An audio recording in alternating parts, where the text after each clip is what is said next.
अरे तो रुको रुको भाई लोगों। हाँ हाँ, मैं जानता हूं कि आप काफी सारी हॉरर कहानियों को सुन रखे हो, कई सारे पॉडकास्ट भी देखते होंगे। हालांकि सच्चाई आप भी जानते हैं कि पॉडकास्ट में आजकल इतनी ज्यादा बेशर्मी और इतनी ज्यादा फैंकोलॉजी की जाती है जिसकी कोई हद नहीं। हाँ, मैं भी आपकी तरह हूं और मैं भी पॉडकास्ट वगैरह देखा करता हूं, तो वहां पर लोग भूत प्रेत की इतनी कहानियां फेंकने लगते हैं कि उतने तो वास्तव में भूत प्रेत भी नहीं होते। अरे भाई, अगर उनका सच में किसी ऐसी चीज से पाला पड़ जाता तो वो ऐसी बातें करने लायक भी नहीं रहते। और एक तरह से अंधविश्वास का माहौल उन लोगों ने बना रखा है और ऐसी बातों का मजाक उड़ा रहे हैं। अब देखिए, वैसे तो मैं भी अंधविश्वासी नहीं हूं और पूरी तरह से विज्ञान को मानता हूं, लेकिन कुछ चीजें होती है जो विज्ञान भी नहीं जानता है और बस उन्हीं चीजों को मैं आपके सामने लेकर के आया हूं। अच्छा, मैं भी आपकी तरह YouTube पर ऐसी काफी सारी हॉरर स्टोरी सुनता हूं। कई सारे बड़े बड़े चैनल हैं जो ऐसी कहानियां सुनाते हैं, लेकिन उनको सुनने के बाद मुझे यही एहसास हुआ कि उनकी कहानियां कुछ मनगढ़ंत तो होती ही है। और क्योंकि मेरे पास तो ऐसी काफी सारी स्टोरीज मौजूद है, तो क्यों ना मैं लोगों को कुछ अच्छी कहानियां देने की कोशिश करूं। अच्छा, मेरे पास स्टोरी में ये मिर्च मसाला लगाने वाली चीजें तो है नहीं। जो भी होगा वो वास्तविक होगा, भले ही वो आपको पसंद आए या ना आए, लेकिन वास्तविकता तो वास्तविकता ही होगी। दरअसल मेरा काम ही कुछ ऐसा है जिसकी वजह से मुझे कई सारी ऐसी स्टोरी सुनने को मिलती रहती है। अच्छा, मैं अपने बारे में बता दूं तो मेरा नाम है कालराज और मैं देश भर में भ्रमण पर ही रहता हूं। वैसे तो मैंने अपनी लाइफ का काफी सारा समय इस देश को जानने और देखने में ही लगा दिया है। दरअसल मेरा काम ही कुछ ऐसा था, वो मैं आपको फिर कभी बताऊंगा। तो इसी वजह से मुझे कई सारी कहानियां देश के अलग अलग कोनों से सुनने को मिलती रहती है। अब ये तो आप जानते ही हैं कि भूत प्रेत, चुड़ैल, डायन, इन सब चीजों के बारे में विज्ञान तो मानता नहीं है। तो देश भर में घूम घूम कर लोगों से जितनी भी कहानियां मुझे जानने को मिली वो केवल मेरे जहन में ही है। और फिर मुझे सबसे अच्छा माध्यम यही लगा कि यहाँ से मैं आपको वो कहानियां आप तक पहुंचाने की कोशिश करूं। तो देखिए, मेरा किसी से कोई कंपटीशन नहीं है, केवल आप लोगों तक स्टोरी पहुंचाना है। आपको जैसा स्टोरी सुनने के बाद महसूस हो वैसा मेरे को भी कुछ महसूस करवा देना। तो आज जो बात मैं आपको बताने वाला हूं वो बात एक वीरान गांव के ऊपर है। एक ऐसा वीरान गांव जो कई सालों से उजाड़ पड़ा हुआ है। कोई भी उस ओर जाने की हिम्मत नहीं करता था। लेकिन एक बार क्या हुआ कि शहर के कुछ लड़के उस गांव में अपने एक दोस्त के साथ शादी में घूमने के लिए गए थे। अब शहर के लोगों को तो आप जानते ही हैं कि वो गांव में ऐसी बातों को अंधविश्वास बोलते हैं और इन जैसी चीजों पर विश्वास नहीं करते हैं। तो वो जोश जोश में उस वीरान गांव में घूमने के लिए चले गए। अब उसके बाद जो हुआ वहीं से ही पूरी स्टोरी बहुत ही खतरनाक मोड़ पर पहुंच जाती है। और उस गांव के वीरान होने के पीछे भी एक बड़ी वजह थी जो भी उन लोगों को जानने को मिली है। तो मेरी उन्हीं लोगों में से एक से मुलाकात हुई जिसने उस गांव में ये सब अपनी आंखों से होते हुए देखा था। तो चलिए, अब आपके सामने मैं वही हादसा बयां करने की कोशिश करता हूं। रात के 11 बजे के आसपास एक बस एक गांव की सीमा के पास रुकती है और उसमें से 4 लड़के बस से उतरते हैं। उन लड़कों की उम्र 25 से 30 के आसपास लग रही थी। जब वो लोग बस से उतर रहे थे तो बस में मौजूद एक बुजुर्ग आदमी ने उनमें से एक से कहा, बेटा, तुम लोग यहाँ सुनसान रास्ते पर क्यों उतर गए? तो उनमें से एक लड़का रूपेश बोला, काका, यहाँ से थोड़ी ही दूरी पर मेरा गांव है, ये बस वहां तक नहीं जाएगी, इसलिए यहीं उतर रहे हैं। ये सुनकर उस बुजुर्ग आदमी के चेहरे पर हल्के तनाव के भाव आ गए और वो बोला, ध्यान से जाना बेटा, क्योंकि यहाँ पास में ही वो वीरान गांव भी है। उस गांव के बारे में अच्छा नहीं बोला जाता। वो लड़का बोला, अंकल जी, आप निश्चिंत रहिए, हमें आगे का रास्ता बहुत अच्छे से पता है। आखिर में उसी गांव से तो हूं। और फिर उसके बाद वो सारे लड़के बस से नीचे उतर आए। उनके नीचे उतरते ही बस वहां से आगे बढ़ गई और वे सारे लड़के उस कच्चे रास्ते पर आगे मौजूद पगडंडी से आगे बढ़ने लगे। वो सारे आपस में बातें करते हुए आगे बढ़ रहे थे कि तभी उनमें से एक बोला, रुपेश, वैसे ये वीरान गांव का क्या मसला है? वो लड़का जो बस में उन बुजुर्ग अंकल से बात कर रहा था बोला, हमारे ही गांव से कुछ दूरी पर एक दूसरा गांव भी है जो कि पूरा का पूरा वीरान है। वहां पर कुछ टूटे फूटे घर हैं, लेकिन कोई भी वहां पर नहीं रहता। गांव वाले बोलते हैं कि वो पूरा गांव भूतिया है, इसलिए हम भी कभी वहां नहीं गए। ये सुनकर उनमें से दूसरा लड़का बोला, क्या बकवास है ये? अरे ये बातें सिर्फ डराने के लिए फैलाई गई है और कुछ नहीं। अरे यार, मैं तो बोलता हूं कि हमें वहां चलकर देखना चाहिए। ये सुनकर रुपेश की आंखें हैरानी से गोल हो गई और वो बोला, अबे दीपक, तुझे पता भी है कि तू क्या बोल रहा है? वहां सच में भूत होंगे, तभी तो वो पूरा गांव वीरान पड़ा है। ये सुनकर दीपक बोला, मुझे तो ये सिर्फ एक कोरी अफवाह लगती है और कुछ नहीं। रुपेश बोला, अब अफवाह है या कुछ भी है, हम वहां नहीं जाएंगे, मतलब नहीं जाएंगे। अरे तुम लोगों के माँ बाप ने तुम्हें मेरे साथ भेजा है ताकि तुम लोग मेरी बहन की शादी अटेंड कर पाओ। अगर तुम में से किसी को भी कुछ हो गया तो जिम्मेदारी किसकी होगी? इसीलिए तुम लोग ऐसा कुछ नहीं करोगे। अगर ऐसा कुछ करना है तो मैं तुम्हें कल के कल ही दिल्ली वाली बस में बिठा दूंगा। ये सुनकर उनमें से कोई कुछ न बोला और वो सारे लोग चुपचाप रुपेश के पीछे पीछे जाने लगे। कुछ आगे चलकर उस पगडंडी पर दाईं तरफ कुछ घने पेड़ों के झुरमुट थे। उसे देखकर रुपेश ने अपने कदमों की रफ्तार बढ़ा दी। ये देखकर उसका एक दूसरा दोस्त बोला, क्या बात है, यहां इतना तेज क्यों चल रहा है? रुपेश घबराते हुए बोला, अरे वर्धन, यहीं पेड़ों के झुरमुट के उस तरफ ही वो गांव है। गांव के अंदर किसी के ना जाने के कारण वहां झाड़ियां उग आई हैं, इसलिए जल्दी चलो। यह सुनकर दीपक ने पीछे मुड़कर उन पेड़ों के झुरमुट की तरफ देखा और फिर वापस मुड़कर रुपेश के साथ चलने लगा। जब वो लोग जा रहे थे तब उन पेड़ों के झुरमुट के अंदर से पायल की आवाज आने लगी। ये सुनकर रुपेश बोला, पीछे मुड़कर मत देखना, ये जगह सही नहीं है, जल्दी चलो। और फिर वे चारों तेजी से आगे बढ़ने लगे। लगभग एक आध घंटे में वे चारों रूपक के गांव में आ पहुंचे थे। रूपक के घर पर रात के इस वक्त भी कुछ लोगों के बातें करने की आवाजें आ रही थी। उसका पूरा घर मेहमानों से भरा पड़ा था।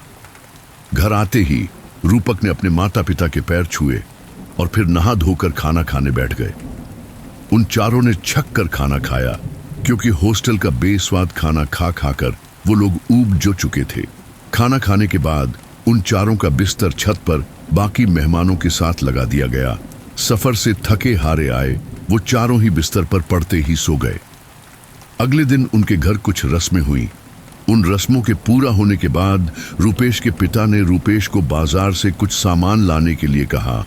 अब शादी वाला घर था तो ऐसे में कभी भी किसी भी सामान की जरूरत पड़ सकती थी। रुपेश जब जाने लगा तो उसके दोस्तों ने उसके साथ जाने के लिए कहा। इस पर वो भी मान गया, क्योंकि इससे वो लोग भी थोड़ा घूम आते। उन लोगों ने रुपेश के घर में मौजूद एक बाइक और पड़ोसी की बाइक कुछ समय के लिए ली और मार्केट जाने लगे। रुपेश और चंपक एक बाइक पर थे और दीपक और वर्धन दूसरी बाइक पर। वो चारों बाजार गए और जो भी सामान रुपेश के पिता ने कहा था वो लेकर वापस गांव जाने लगे। बीच रास्ते में ही वर्धन रुपेश से बोला, यार मैं थोड़ा हल्का हो रहा, तुम लोग चलो, हम आते हैं। वैसे भी गांव यहां से ज्यादा दूर तो नहीं है और रास्ता भी हमें पता है। रुपेश को यह बात सही लगी और वो चंपक के साथ आगे बढ़ गया। वर्धन ने बाइक साइड में रोकी और फिर बाथरूम करने लगा। वो वीरान गांव वहां से कुछ ही दूरी पर था। दीपक के मन में रह रहकर उस गांव को देखने की इच्छा हो रही थी, लेकिन वो अगर ये बात वर्धन से करता तो वो रुपेश को ये बताकर उसके वापस जाने की टिकट कटवा देता, इसलिए वो चुप ही रहा। खैर, बाथरूम जाने के बाद वर्धन वापस आया और दीपक ने बाइक स्टार्ट की ही थी कि तभी 19-20 साल की गोरी चिट्ठी लड़की बहुत बड़ी सी बोरी लेकर उनके पीछे से आई। उस लड़की को इतने सारे सामान के साथ देखकर वर्धन बोला, अरे आप इतना सारा सामान अकेले कैसे ले जा रही हैं? लाइए, हम आपकी सहायता कर दें। इस पर वो लड़की मुस्कुराई और बोली, अरे नहीं नहीं, आपको फालतू में तकलीफ होगी, मेरा गांव पास में ही है, मैं चली जाऊंगी। ये सुनकर दीपक बोला, अरे हम भी आगे की तरफ ही जा रहे हैं, लाइए, आप अपना सामान बाइक पर रख दीजिए। इस पर वो लड़की ने कुछ ना बोलते हुए अपना सारा सामान बाइक पर रखा और अब वे तीनों ही पैदल पैदल आगे बढ़ने लगे। उस लड़की ने लहंगा चोली पहना हुआ था जिसमें उसके शरीर के उभार भी दिख रहे थे। उसकी चुन्नी भी उसके शरीर के उभारों को छिपा नहीं पा रही थी। उस लड़की का रूप दीपक की आंखों में तैरने लगा। वो एक टक उस लड़की को ही देखे जा रहा था। कुछ देर बाद वह बोला, वैसे आपने ये लहंगा क्यों पहना हुआ है? क्या आप भी रूपेश की बहन की शादी में आई हैं? ये सुनकर वो लड़की बोली, जी नहीं, हमारे गांव में तो सारी औरतें ऐसे ही कपड़े पहनती हैं। ये सुनकर वर्धन बोला, कमाल है, यहां तो मैंने गांवों की सभी औरतों को सिर्फ साड़ी में ही देखा है और लड़कियों को सलवार सूट में। आप अलग ही हैं। इस पर वो लड़की मुस्कुराई और फिर बोली, वैसे आप लोग यहाँ के तो नहीं लग रहे। दीपक बोला, हाँ, हम यहाँ अपने दोस्त की बहन की शादी में आए हैं। हम लोग दिल्ली में साथ में पढ़ते हैं। ये सुनकर उस लड़की की आंखों में चमक आ गई और वो बोली, दिल्ली तो काफी बड़ा शहर है ना?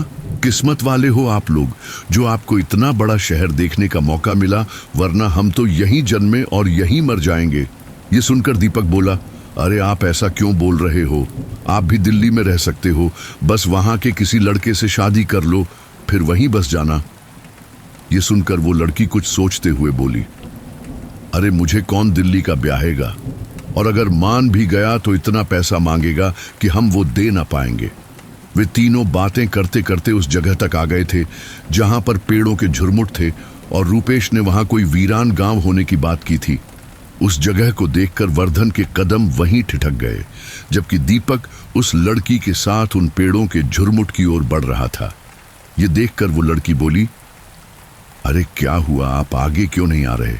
वर्धन बोला, ये तो वही जगह है जहां पर वो वीरान गांव है। वर्धन की बात सुनकर अब दीपक का भी ध्यान उस ओर गया तो वो भी 2 कदम पीछे हट गया। ये देखकर वो लड़की बोली, ये कोई वीरान गांव नहीं है, बल्कि इस गांव में आसपास गांव की सताई हुई औरतें अपने बच्चों के साथ रहती हैं। जिन भी औरतों को लोग निकाल देते हैं वो इस गांव में आकर रहती हैं। आप लोगों को हमारे साथ नहीं आना तो ना सही, वैसे भी अब ज्यादा दूर नहीं है तो हम अकेले चले जाएंगे। ये बोलकर उस लड़की ने बाइक पर से अपनी बोरी उठाई और उन पेड़ों के झुरमुट की ओर बढ़ने लगी। ये देखकर दीपक दौड़कर उसके पास आया और बोला, अरे जब यहाँ तक छोड़ दिया है तो आगे भी छोड़ देते हैं, चल आजा वर्धन। ये बोलकर दीपक ने उस लड़की से बोरी ली और फिर उसे पीठ पर लाद कर आगे बढ़ने लगा। वर्धन जाना तो नहीं चाहता था, लेकिन दीपक को अकेला भी नहीं छोड़ सकता था, इसलिए उसने बाइक वहीं कोने में लगाई और उनके पीछे पीछे आने लगा। क्योंकि वहां काफी पेड़ थे, इसलिए बाइक को अंदर लेकर जाना सही नहीं था। क्योंकि ये बाइक किसी और की थी, इसलिए वर्धन बाइक वहीं छोड़कर आगे बढ़ गया। जैसे जैसे वो लोग आगे बढ़ते जा रहे थे, पेड़ों के झुरमुट बढ़ते जा रहे थे। ये देखकर वर्धन बोला, यहां तो इतने ज्यादा पेड़ हैं, आप आती जाती कैसे हो यहां से? वो लड़की बोली, हमें अपने गांव से ज्यादा बाहर जाने की जरूरत नहीं पड़ती। हम सभी चीजें गांव में ही बना लेती हैं, लेकिन कभी कभार कोई जरूरी सामान लेने बाहर चले भी जाते हैं। ये सुनकर वर्धन कुछ ना बोलते हुए आगे बढ़ने लगा। कुछ देर बाद पेड़ों के झुरमुट खत्म हुए और अब उनके ठीक सामने एक समतल जमीन थी जिसके ऊपर कुछ झोपड़ियां बनी हुई थी। आसपास कुछ औरतें भी थीं जो कि उन तीनों को हैरानी से देख रही थी। वहीं कई औरतें ललचाई निगाहों से उन्हें देख रही थी। यहाँ हैरानी की बात यह थी कि उन सभी औरतों ने लहंगा चोली ही पहना हुआ था। वर्धन उन सभी औरतों को ऐसे घूरता देखकर उस लड़की से बोला, ये सारी औरतें हमें ऐसे क्यों घूर रही हैं? लड़की ने कहा, अरे मैंने बताया ना कि यहाँ सारी सताई हुई औरतें ही रहती हैं, तो ऐसे में बाहर का कोई इंसान यहाँ नहीं आता, इसलिए ये सारी ऐसे हैरान हैं। आप मेरे घर चलिए, वो पास में ही है। इस पर वर्धन ने दीपक के कानों में धीमे से कहा, इसके घर पर बोरी रखो और चलो यहाँ से, ये जगह कुछ सही नहीं लग रही। ये सुनकर दीपक कुछ न बोला। सच कहूं तो दीपक उस लड़की के चक्कर में फंस चुका था और इसलिए ही वो यहाँ तक उस लड़की को इम्प्रेस करने के लिए आया था। खैर, वो लड़की उन दोनों को अपनी झोपड़ी में लेकर गई जिसकी हालत काफी खस्ता थी, और फिर उसने आंगन में मौजूद खाट बिछाकर उन दोनों को बैठाया और फिर एक एक गिलास पानी लाकर दिया। उन दोनों ने ही वो पानी पिया। तब तक वो लड़की आंगन में मौजूद चूल्हा जलाकर चाय चढ़ाने लगी।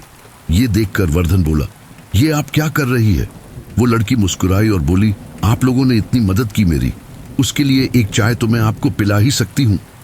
वर्धन बोला, नहीं, रहने दीजिए, हमें देर हो रही है, सब लोग हमारी राह देख रहे होंगे, इसलिए अभी चलते हैं। चल दीपक, दीपक। ये बोलकर वर्धन ने जब दीपक की तरफ देखा तो पाया कि वो उस लड़की को ही एकटक देखे जा रहा था। वर्धन के आवाज देने से वो बोला, हाँ, तूने कुछ कहा क्या? वर्धन उसे घूरते हुए बोला, हाँ चल, चलते हैं, देर हो रही है। दीपक बोला, अब चाय छड़ चुकी है, पीकर चलते हैं, वो कितने मन से बना रही हैं। इस पर वर्धन कुछ ना कह सका और दोबारा खाट पर बैठ गया। फिर दीपक ने उस लड़की से कहा, वैसे आपने अपना नाम नहीं बताया। वो लड़की मुस्कुराते हुए बोली, जी बिंदिया। और आपका?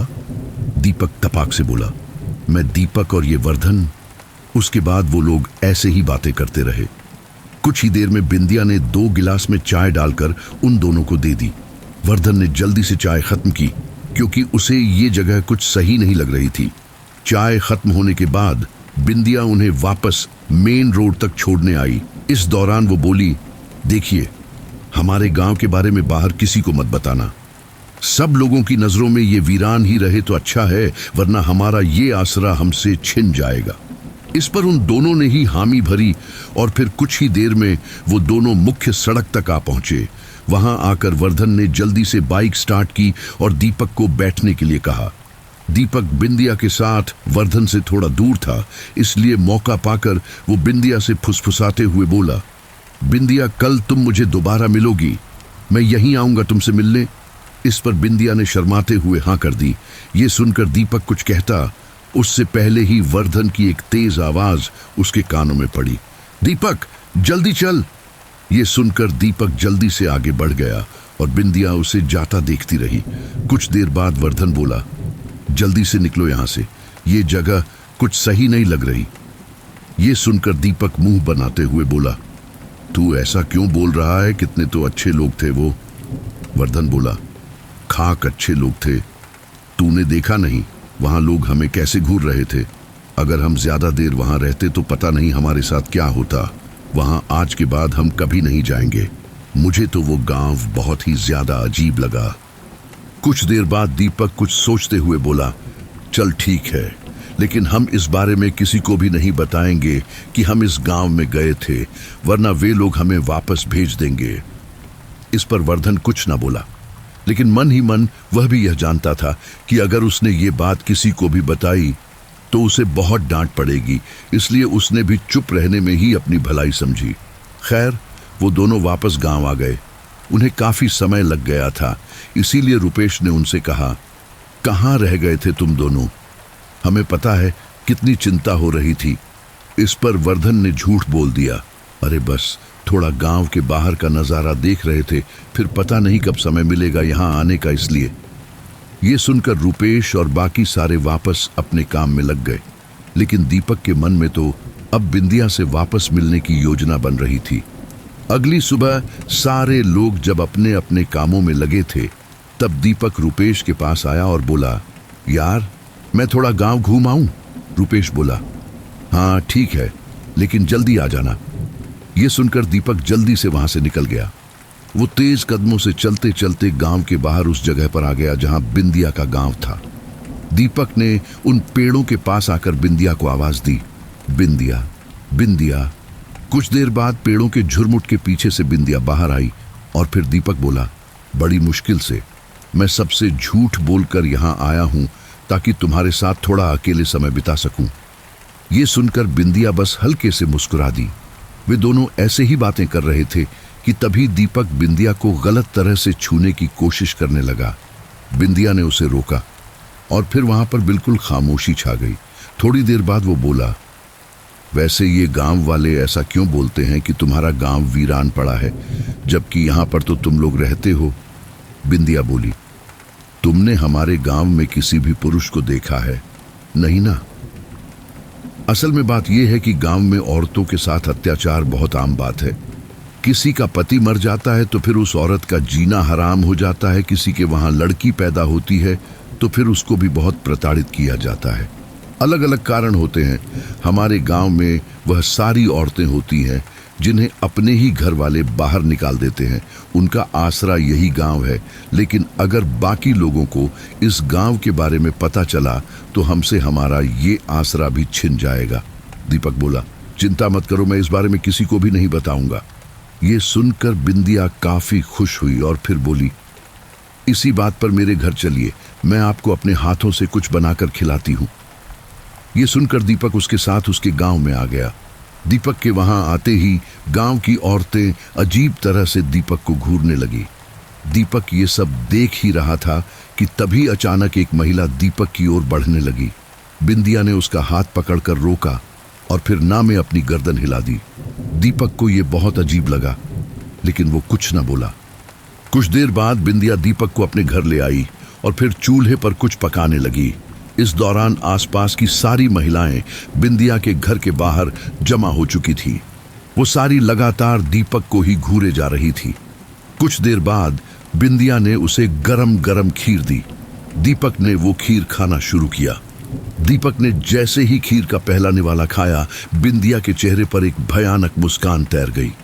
बिंदिया को ऐसे देखकर अब दीपक को उससे डर लगने लगा था। उसने जल्दी से खीर खाई और फिर बोला, बिंदिया, अब मुझे जाना चाहिए, बहुत समय हो गया है, बाकी सारे मुझे ढूंढ रहे होंगे। बिंदिया बोली, हाँ चलो, तुम्हें छोड़ देती हूं। और फिर दीपक बिंदिया के साथ वहां से जाने लगा। इस दौरान उसने पीछे मुड़कर जब देखा तो गांव की सारी औरतें भयानक ढंग से उसे मुस्कुराते हुए देख रही थी। दीपक बिंदिया के साथ जल्दी से उस गांव से बाहर आया। मुख्य रास्ते पर आते ही उसने राहत की सांस ली। फिर तभी बिंदिया बोली, फिर दोबारा मुझसे मिलने कब आओगे? दीपक का इरादा अब वहां दोबारा आने का बिल्कुल नहीं था, लेकिन बिंदिया को सच भी नहीं बताना चाहता था, इसीलिए वो बोला, अभी तो घर में शादी है इसलिए नहीं आ पाऊंगा, लेकिन एक आध दिनों में आने की पूरी कोशिश करूंगा। बिंदिया बोली, ठीक है, मैं इंतजार करूंगी। ये सुनकर दीपक बस हल्के से मुस्कुरा दिया और फिर तेजी से वापस गांव की ओर बढ़ने लगा। इस दौरान बिंदिया उसे जाता देखती रही, लेकिन दीपक ने मुड़कर पीछे नहीं देखा। वो बस जल्द से जल्द यहां से निकलना चाहता था। दोपहर तक दीपक वापस गांव में आ गया था और घर के सारे लोग शादी के कामों में लगे हुए थे। गांव में वापस आकर वो भी उनके साथ शादी के कामों में जुट गया। इस दौरान किसी ने भी दीपक से इस बारे में कोई बात नहीं की कि वो इतनी देर से कहां था। अगले दिन रूपेश की बहन की बारात आनी थी, इसलिए रूपेश के सारे दोस्त भी उनके घर वालों के साथ रात भर खाने पीने की तैयारियां करते रहे। वहीं घर की औरतें मंगल गीत गाती रहीं। देर रात दीपक अपने दोस्तों के साथ सो जाता है। इसी दौरान उसे उसकी छाती पर एक दबाव महसूस होने लगता है। उसे ऐसा लग रहा था मानो उसकी छाती पर कोई पत्थर रखा हुआ हो। दीपक ने हांफते हुए अपनी आंखें खोली तो पाया कि वहां पर उसके दोस्तों और रिश्तेदारों के अलावा कोई भी नहीं था और वो लोग भी सारे सो रहे थे। दीपक को लगा कि शायद उसे वहम हुआ होगा, इसलिए वो दोबारा से सोने की कोशिश करने लगा, लेकिन उसे दोबारा से वैसा ही भार अपनी छाती पर महसूस हुआ। उसने घबराते हुए अपनी आंखें खोली और आसपास देखने लगा, लेकिन वहां पर कोई नहीं था। वो दोबारा सोने के इरादे से लेटा, लेकिन फिर अगले ही पल उसने अपनी आंखें खोल ली। उसने सामने की तरफ जो देखा, उसे देखकर उसके रोंगटे खड़े हो गए, क्योंकि उसके ठीक सामने बिंदिया थी और उसका हाथ दीपक की छाती पर था। दीपक को अपनी ओर देखता देखकर बिंदिया ने उसकी ओर देखा। उसकी आंखें स्याह काली हो चुकी थी। जब दीपक ने उसके हाथों को गौर से देखा तो पाया कि उसके नाखून भी लंबे और काले थे। बिंदिया को इस तरह से देखकर दीपक काफी ज्यादा घबरा गया और अब इससे पहले कि वो कुछ बोलता, बिंदिया भयानक ढंग से मुस्कुराते हुए बोली, तो आखिर तुम्हें पता चल ही गया ना? दीपक घबराते हुए बोला, क्या मतलब? बिंदिया बोली, हमारे गांव की सच्चाई तुम्हें पता चल गई ना? दीपक बोला, आई एम सॉरी बिंदिया, मैं दोबारा कभी तुम्हारे गांव में नहीं जाऊंगा। ये सुनकर बिंदिया कुछ ना बोली, वो ऐसे ही मुस्कुराती रही। वहां पर कुछ देर तक खामोशी छाई रही और फिर अगले ही पल बिंदिया ने अपने नाखून धीरे से उसकी छाती पर गड़ा दिए। जिससे दीपक की छाती से हल्का खून आने लगा। दीपक कुछ करता उससे पहले ही बिंदिया ने अपने नाखून उसकी छाती से हटाए। उसके नाखूनों पर दीपक का खून लग गया था, जिसे बिंदिया चाटने लगी। फिर अगले ही पल वो बोली, मुझे तेरा खून पीना है, इसलिए तुझे मेरे साथ चलना होगा। यह सुनकर दीपक घबराते हुए बोला, प्लीज मुझे बख्श दो, मैंने तुम्हारा क्या बिगाड़ा है। बिंदिया बोली, ऐसे कैसे छोड़ दूं? इतने सालों बाद तो कोई हमारे गांव की सीमा के अंदर आया है। अगर मैं तुम्हें छोड़ दूं तो बदले में मुझे क्या मिलेगा? दीपक बोला, तुम जो कहोगी वो मैं करूंगा, बस प्लीज मुझे छोड़ दो। बिंदिया बोली, ठीक है, मुझे इंसानी खून और मांस चाहिए। अगर तुम बचना चाहते हो तो कल इस गांव में से किसी को लेकर तुम्हें मेरे गांव में आना पड़ेगा। यह सुनकर दीपक घबराते हुए बोला, तुम क्या करोगी उसके साथ?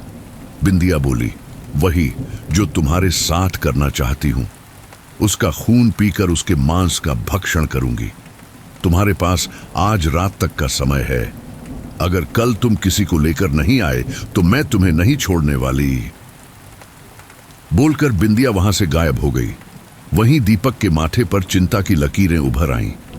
अगले दिन सुबह जब दीपक उठता है तो उसे यह सब सिर्फ सपना ही लगता है, लेकिन जब वो अपनी टी शर्ट के ऊपर खून और टी शर्ट छाती वाले हिस्से से फटी हुई देखता है तो काफी ज्यादा घबरा जाता है। उसे रात में कही हुई बिंदिया की बात याद आने लगती है। उसे अब काफी ज्यादा घबराहट हो रही थी और अब वो बचने के लिए किसी और को बलि का बकरा बनाने की योजना बनाने लगा। उसने गांव का ही एक लड़का, जो कि वहां उन लोगों की मदद करवा रहा था, उसे इसके लिए बिल्कुल सही समझा। उसने उससे इधर उधर बातें कर उसे अपने जाल में फंसा लिया। उस लड़के की उम्र 16-17 के आसपास होगी और इस उम्र में सही गलत की इतनी पहचान नहीं होती। खैर, दीपक ने उसे अपने साथ दिल्ली चलने के लिए कहा। वो लड़का कभी शायद अपने गांव से बाहर तक नहीं गया था और ऐसे में दिल्ली जैसा बड़ा शहर देखना उसके लिए किसी सपने जैसा था, इसलिए वो फौरन मान गया। तब दीपक ने कहा, एक काम करते हैं, तुम अभी मेरे साथ चलो, हम बस की टिकट कटवा लेते हैं, फिर जब हम जाएंगे तब तुम भी हमारे साथ चलना। लेकिन उससे पहले अपने घर वालों को इस बारे में मत बताना, वरना वो तुम्हें हमारे साथ जाने नहीं देंगे। वो लड़का इस बात को मान गया और फिर दीपक उस लड़के के साथ उसी समय गांव के बाहर की ओर जाने लगा। उस दिन रूपेश की बहन की शादी होनी थी, इसलिए सारे लोग इन सब में व्यस्त थे। और रही बात गांव वालों की, तो वो लोग रूपेश के परिवार वाले जो शादी की दावत दे रहे थे उसमें खाने में बिजी थे, इसलिए उसे उस लड़के के साथ बाहर जाने में कोई दिक्कत नहीं हुई। दीपक उस लड़के को लेकर गांव से बाहर निकल आया। वो पूरा रास्ता फिलहाल बिल्कुल सुनसान था। दीपक उस लड़के के साथ उस सुनसान रास्ते पर आगे की तरफ बढ़ने लगा। कुछ ही आगे चलकर वह वीरान गांव आया। वहां जाकर दीपक के कदम वहीं रुक गए। उसे यूं रुकता देखकर उस लड़के ने एक नजर उन पेड़ों के झुरमुट की ओर देखा और फिर दीपक से कहा, क्या हुआ भैया, आप यहाँ क्यों रुक गए? ये जगह सही नहीं है, यहाँ वो वीरान गांव है। दीपक ने कुछ नहीं कहा। उसने एक नजर उन पेड़ों के झुरमुट की ओर देखा और फिर उस लड़के की ओर देखने लगा। फिर अगले ही पल दीपक ने उस लड़के को तेजी से उन पेड़ों के अंदर धक्का दे दिया। अब इससे पहले कि वो लड़का कुछ समझ पाता, एक काला साया तेजी से उन पेड़ों के झुरमुट से बाहर आया और उस लड़के को खींचकर अपने साथ अंदर ले गया। उस लड़के के चीखने की आवाज धीरे धीरे दूर होती दीपक को साफ सुनाई दे रही थी। कुछ देर बाद उसके चीखने की आवाज एकदम शांत हो गई थी। दीपक उस जगह पर जड़ सा खड़ा था। वो फटी फटी आंखों से ये सब देख रहा था। कुछ ही देर में पेड़ों के झुरमुट से बिंदिया बाहर आई। इस दौरान उसके हाथों और मुंह पर खून लगा हुआ था। वो भयानक ढंग से मुस्कुराते हुए बोली, बहुत अच्छा काम किया दीपक तुमने, अब तुम जा सकते हो, लेकिन हाँ, कल तुम्हें दोबारा से किसी को यहाँ लाना होगा। ये सुनकर दीपक भड़कते हुए बोला, तुमने पहले तो कहा था कि सिर्फ एक को ही लाना पड़ेगा और अब तुम किसी और को भी लाने की बात कर रही हो। मैं ये नहीं करूंगा, चाहे कुछ भी हो जाए। ये सुनकर बिंदिया के चेहरे के भाव बदले और फिर अगले ही पल उसका चेहरा भयानक होने लगा। उसकी आंखों की पुतलियां काली हो गई और चेहरा भी जगह जगह से गल सड़ गया। उसे इस तरह से देखकर दीपक काफी ज्यादा घबरा गया और उसके कदम पीछे की ओर अपने आप ही जाने लगे। फिर अगले ही पल बिंदिया पलक झपकते ही उसके पास आ गई और फिर उसकी गर्दन पकड़ते हुए बोली, अगर तूने मेरी बात नहीं मानी तो मैं ये सारी बात गांव वालों को बता दूंगी कि कैसे तू उनके गांव के किसी लड़के को बहला फुसला कर यहाँ ले आया, और फिर उसके बाद वो तेरा क्या हाल करेंगे वो मुझे तुझे बताने की जरूरत नहीं है। ये सुनकर दीपक घबराते हुए बोला, देखो प्लीज मुझे छोड़ दो, मैं दोबारा कभी यहाँ नहीं आऊंगा और दोबारा कभी किसी लड़की पर बुरी नजर नहीं रखूंगा। बिंदिया बोली, तुम्हें वापस अगर सही सलामत जाना है तो जैसा मैं कहती हूं वैसा करो। यह सुनकर बिंदिया तो वहां से गायब हो गई, लेकिन दीपक वहीं पर फूट फूट कर रोने लगा। वो किसी निर्दोष को इसमें फंसाना नहीं चाहता था, लेकिन उसे इन सब से निकलने का फिलहाल कोई दूसरा रास्ता भी नजर नहीं आ रहा था। वो अपने दोस्तों को भी इस बारे में नहीं बता सकता था, वरना वो लोग भी उसके ऊपर भड़कते, इसलिए उसने बिंदिया की बात मानने की ही सोची। खैर दीपक वापस गांव आ गया। वहां पर सारे लोग वैसे ही व्यस्त थे। वो भी वापस आकर लोगों को खाना परोसने में सबकी मदद करने लगा। सब लोग काम में वैसे ही व्यस्त थे, तो किसी का ध्यान भी इस ओर नहीं गया कि दीपक कितनी देर से वहां नहीं था। कुछ घंटों में गांव के सभी लोगों का खाना पीना हो गया और बारात भी आ गई। रुपेश के घर के लोग बारातियों की आवभगत में लग गए। कुछ देर बाद एक आदमी रुपेश के घर आया और रुपेश के पिता से कुछ बात करने लगा। उस आदमी की बातें सुनकर रुपेश के पिता काफी चिंतित हो उठे और फिर कुछ देर बाद उन्होंने दीपक को बुलाया और कहा, दीपक बेटा, तुमने इनके बेटे एकांश को कहीं देखा क्या? कुछ लोग बोल रहे हैं कि वो तुमसे बात कर रहा था। ये सुनकर दीपक ने कहा, नहीं अंकल जी, मतलब देखा था, एक लड़का था तो जो मुझसे बातें कर रहा था, बोल रहा था कि भैया आप तो दिल्ली में रहते हो, वहाँ सब कैसा है, यही सब। उसके बाद वो चला गया और मैं काम में लग गया। कुछ हुआ है क्या? रुपेश के पिता बोले, नहीं बेटा कुछ नहीं, तुम बाकी काम संभालो, यहाँ हम सब संभाल लेंगे। ये सुनकर दीपक वापस अपने काम में लग गया। अब कुछ लोग पूरे गांव में उस लड़के को ढूंढने लगे, लेकिन वो गांव में होता तब तो मिलता। खैर जैसे तैसे वो शादी पूरी हुई और दुल्हन की विदाई हुई। दुल्हन की विदाई के बाद वो सारे मिलकर भी एकांश को ढूंढने लगे। दीपक भी इस काम में सबका साथ दे रहा था ताकि किसी को उसके ऊपर शक ना हो। दीपक के साथ उसका दोस्त चंपक था। इस दौरान दीपक के मन में बार बार बिंदिया की बातें गूंज रही थी। उसे कैसे भी करके गांव के किसी को बिंदिया के पास लेकर जाना था, और इतने लोगों में उसका ऐसा करना पॉसिबल नहीं था। उसके चेहरे पर आए परेशानी के भावों को चंपक ने भांप लिया और कहा, क्या बात है, तू इतना परेशान क्यों है? यह सुनकर दीपक ने उसे देखा और फिर उसके दिमाग में एक योजना आई। उसे याद आया कि चंपक रुपेश के चाचा का लड़का था, यानी वो इसी गांव से था। इसलिए वो धीरे से फुसफुसाते हुए बोला, शायद मुझे पता है कि वो लड़का कहाँ है। यह सुनकर चंपक बोला, अरे तो ये बात तूने सबको क्यों नहीं बताई? रुक, मैं अभी सबको बताता हूं। यह सुनकर दीपक बोला, अरे पहले पूरी बात तो सुन ले। मैंने उस लड़के को बात करते हुए सुना था कि उसका उसके पिता से कोई झगड़ा हुआ है और अब वो उन्हें सबक सिखाने के लिए ऐसा कर रहा है। वो सबसे बचकर उस वीरान गांव में छिपा है। मैंने उसके दोस्तों को बातें करते सुना था कि वो लोग उसे आज सुबह वहां नाश्ता देकर आए थे।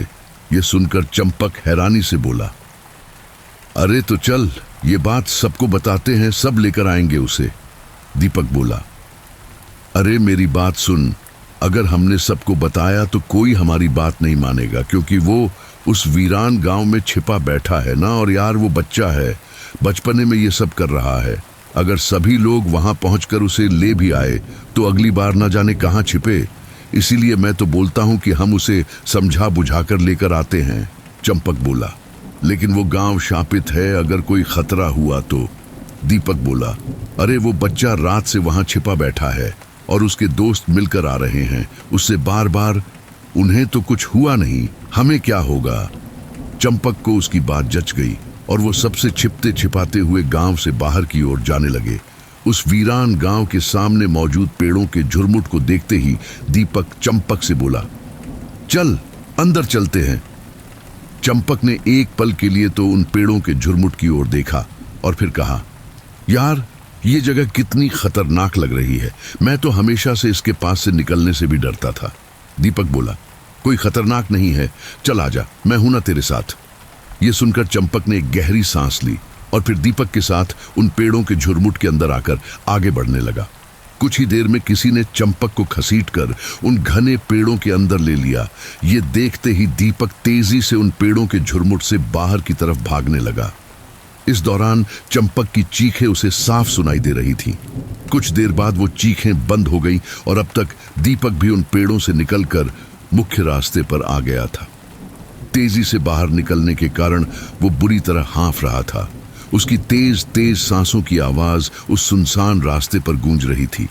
कुछ देर बाद उसके कानों में बिंदिया की आवाज पड़ी, बहुत अच्छा काम किया तुमने। अब तुम्हें कल एक आखिरी बार एक और शिकार लेकर आना है, उसके बाद मैं तुम्हें आजाद कर दूंगी, और अगर तुम नहीं लाए तो तुम्हें पता ही है कि मैं तुम्हारे साथ क्या करूंगी। उसके बाद बिंदिया की आवाज वहां आना बंद हो गई।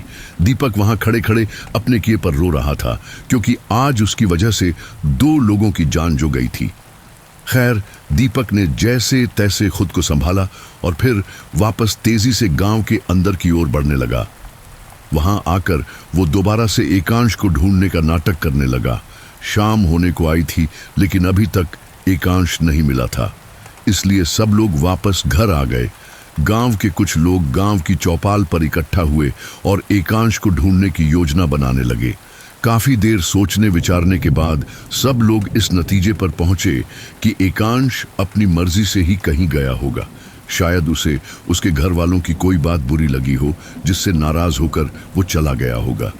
सब लोगों को ये बात सही लगी और सब लोग अपने अपने घरों में आ गए।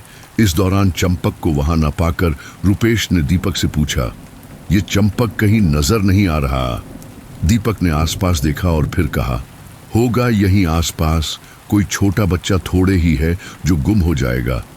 ये सुनकर रुपेश ज्यादा कुछ न बोल सका और फिर वो अपने कामों में लग गया।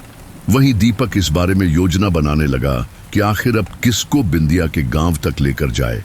वो रात भर इसी बारे में सोचता रहा और ये सोचते सोचते कब उसकी आंख लगी उसे पता ही नहीं चला।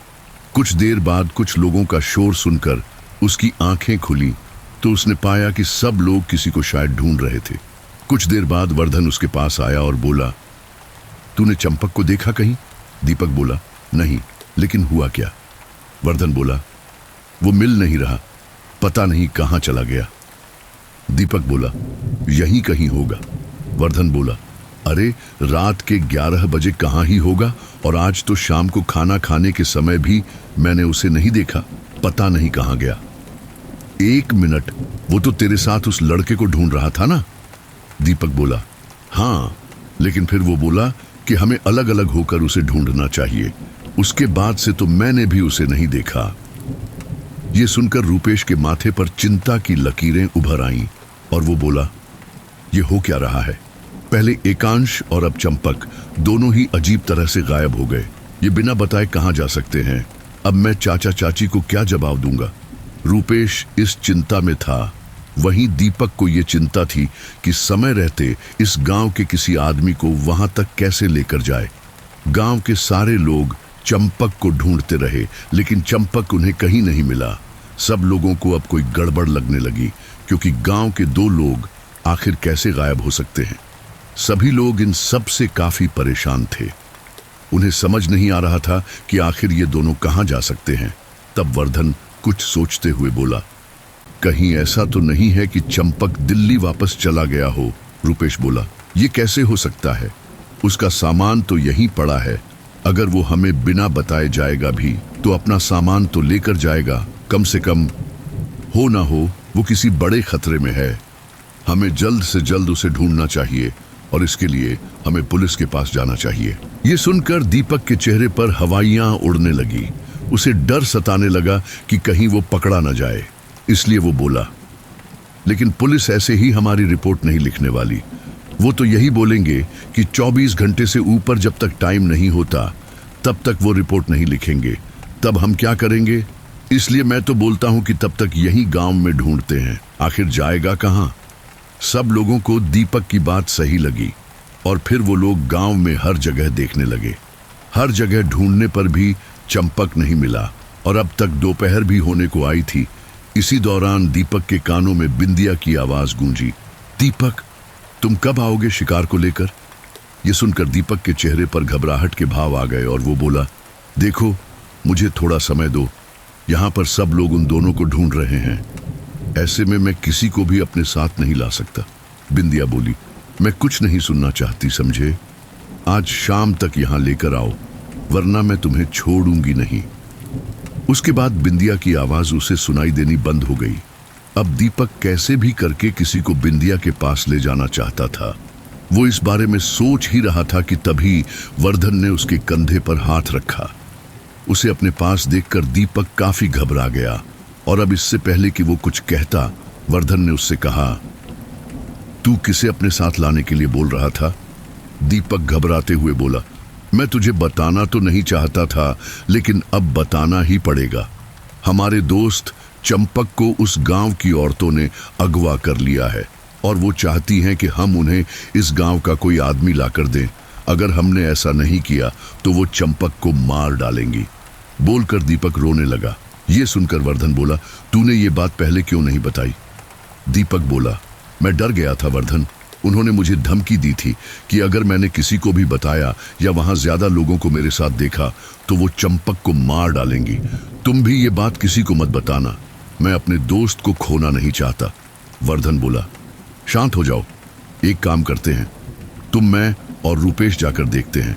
रूपेश गांव का ही है तो उसका जाना जरूरी है, और अगर उन लोगों ने हमें ज्यादा नुकसान पहुंचाने की कोशिश की तो ये औरतें अपने इस आसरे से भी हाथ धो बैठेंगी। इस पर दीपक सहमत हो गया।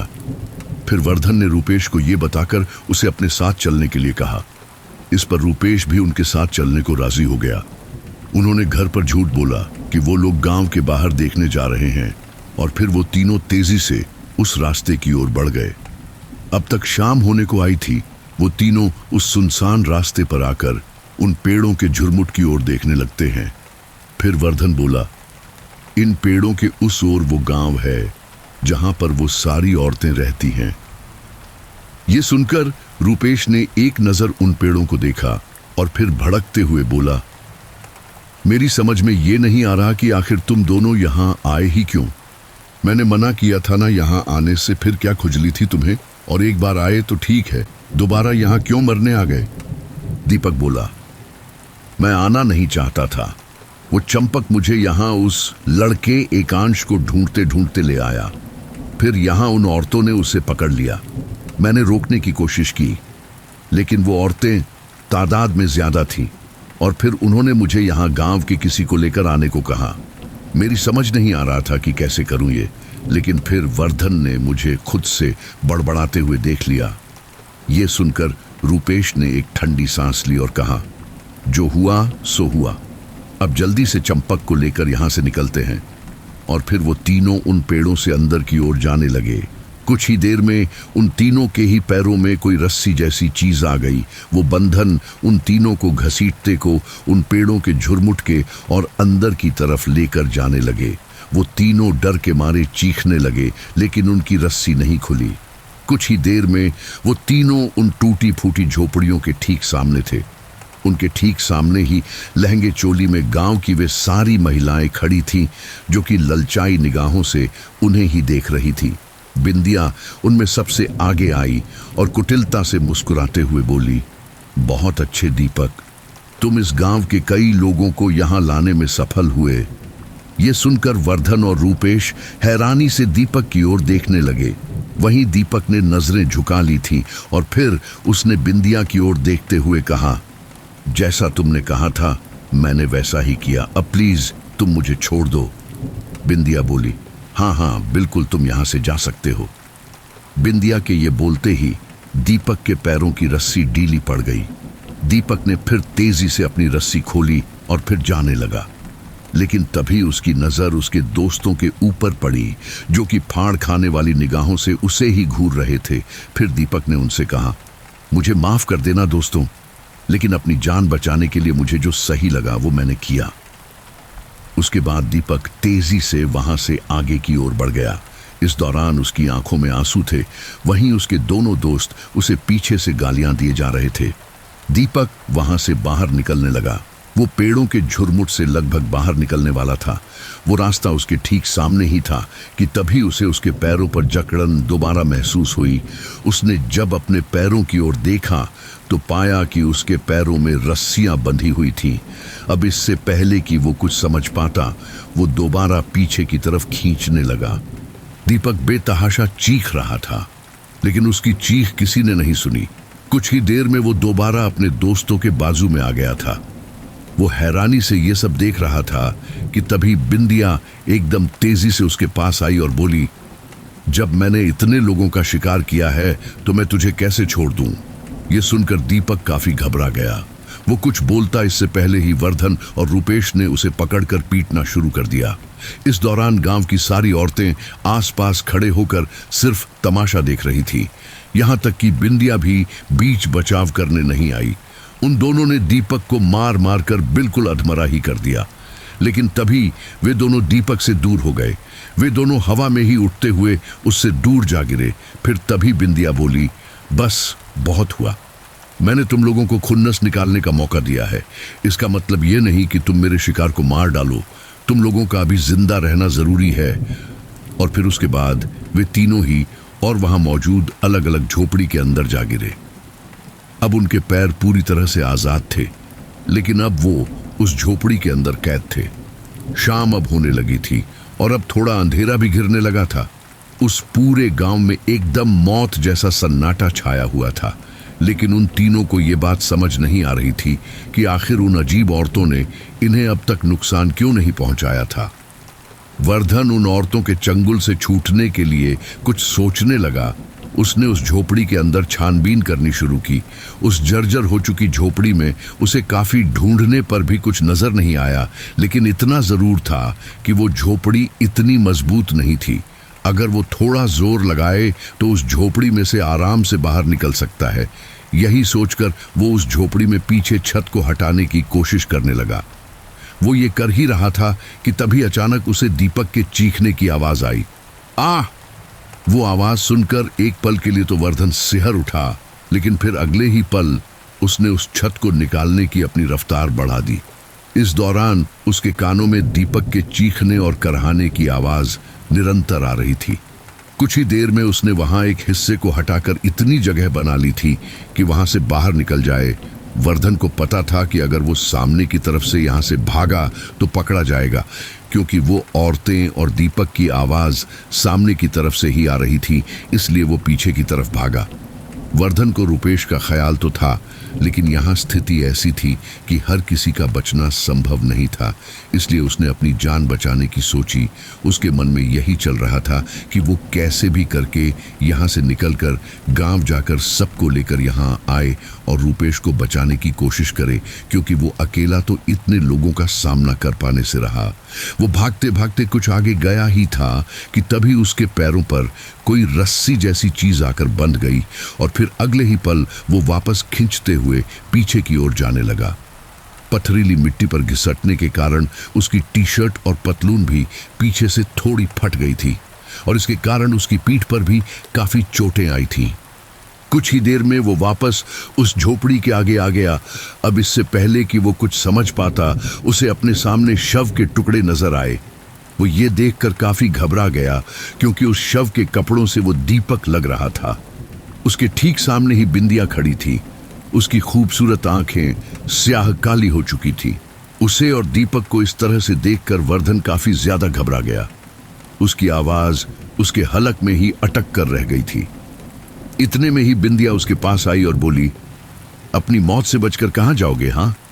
ये सुनकर वर्धन पहले से काफी ज्यादा घबरा गया था, लेकिन फिर हिम्मत करके वो बोला, मैंने आपका क्या बिगाड़ा है? मैं तो आपको जानता तक नहीं। बिंदिया बोली, लेकिन मैं तुम्हें बहुत अच्छे से जानती हूं। तुम एक नंबर के मतलबी और खुदगर्ज इंसान हो जो सिर्फ अपने बारे में ही सोचता है।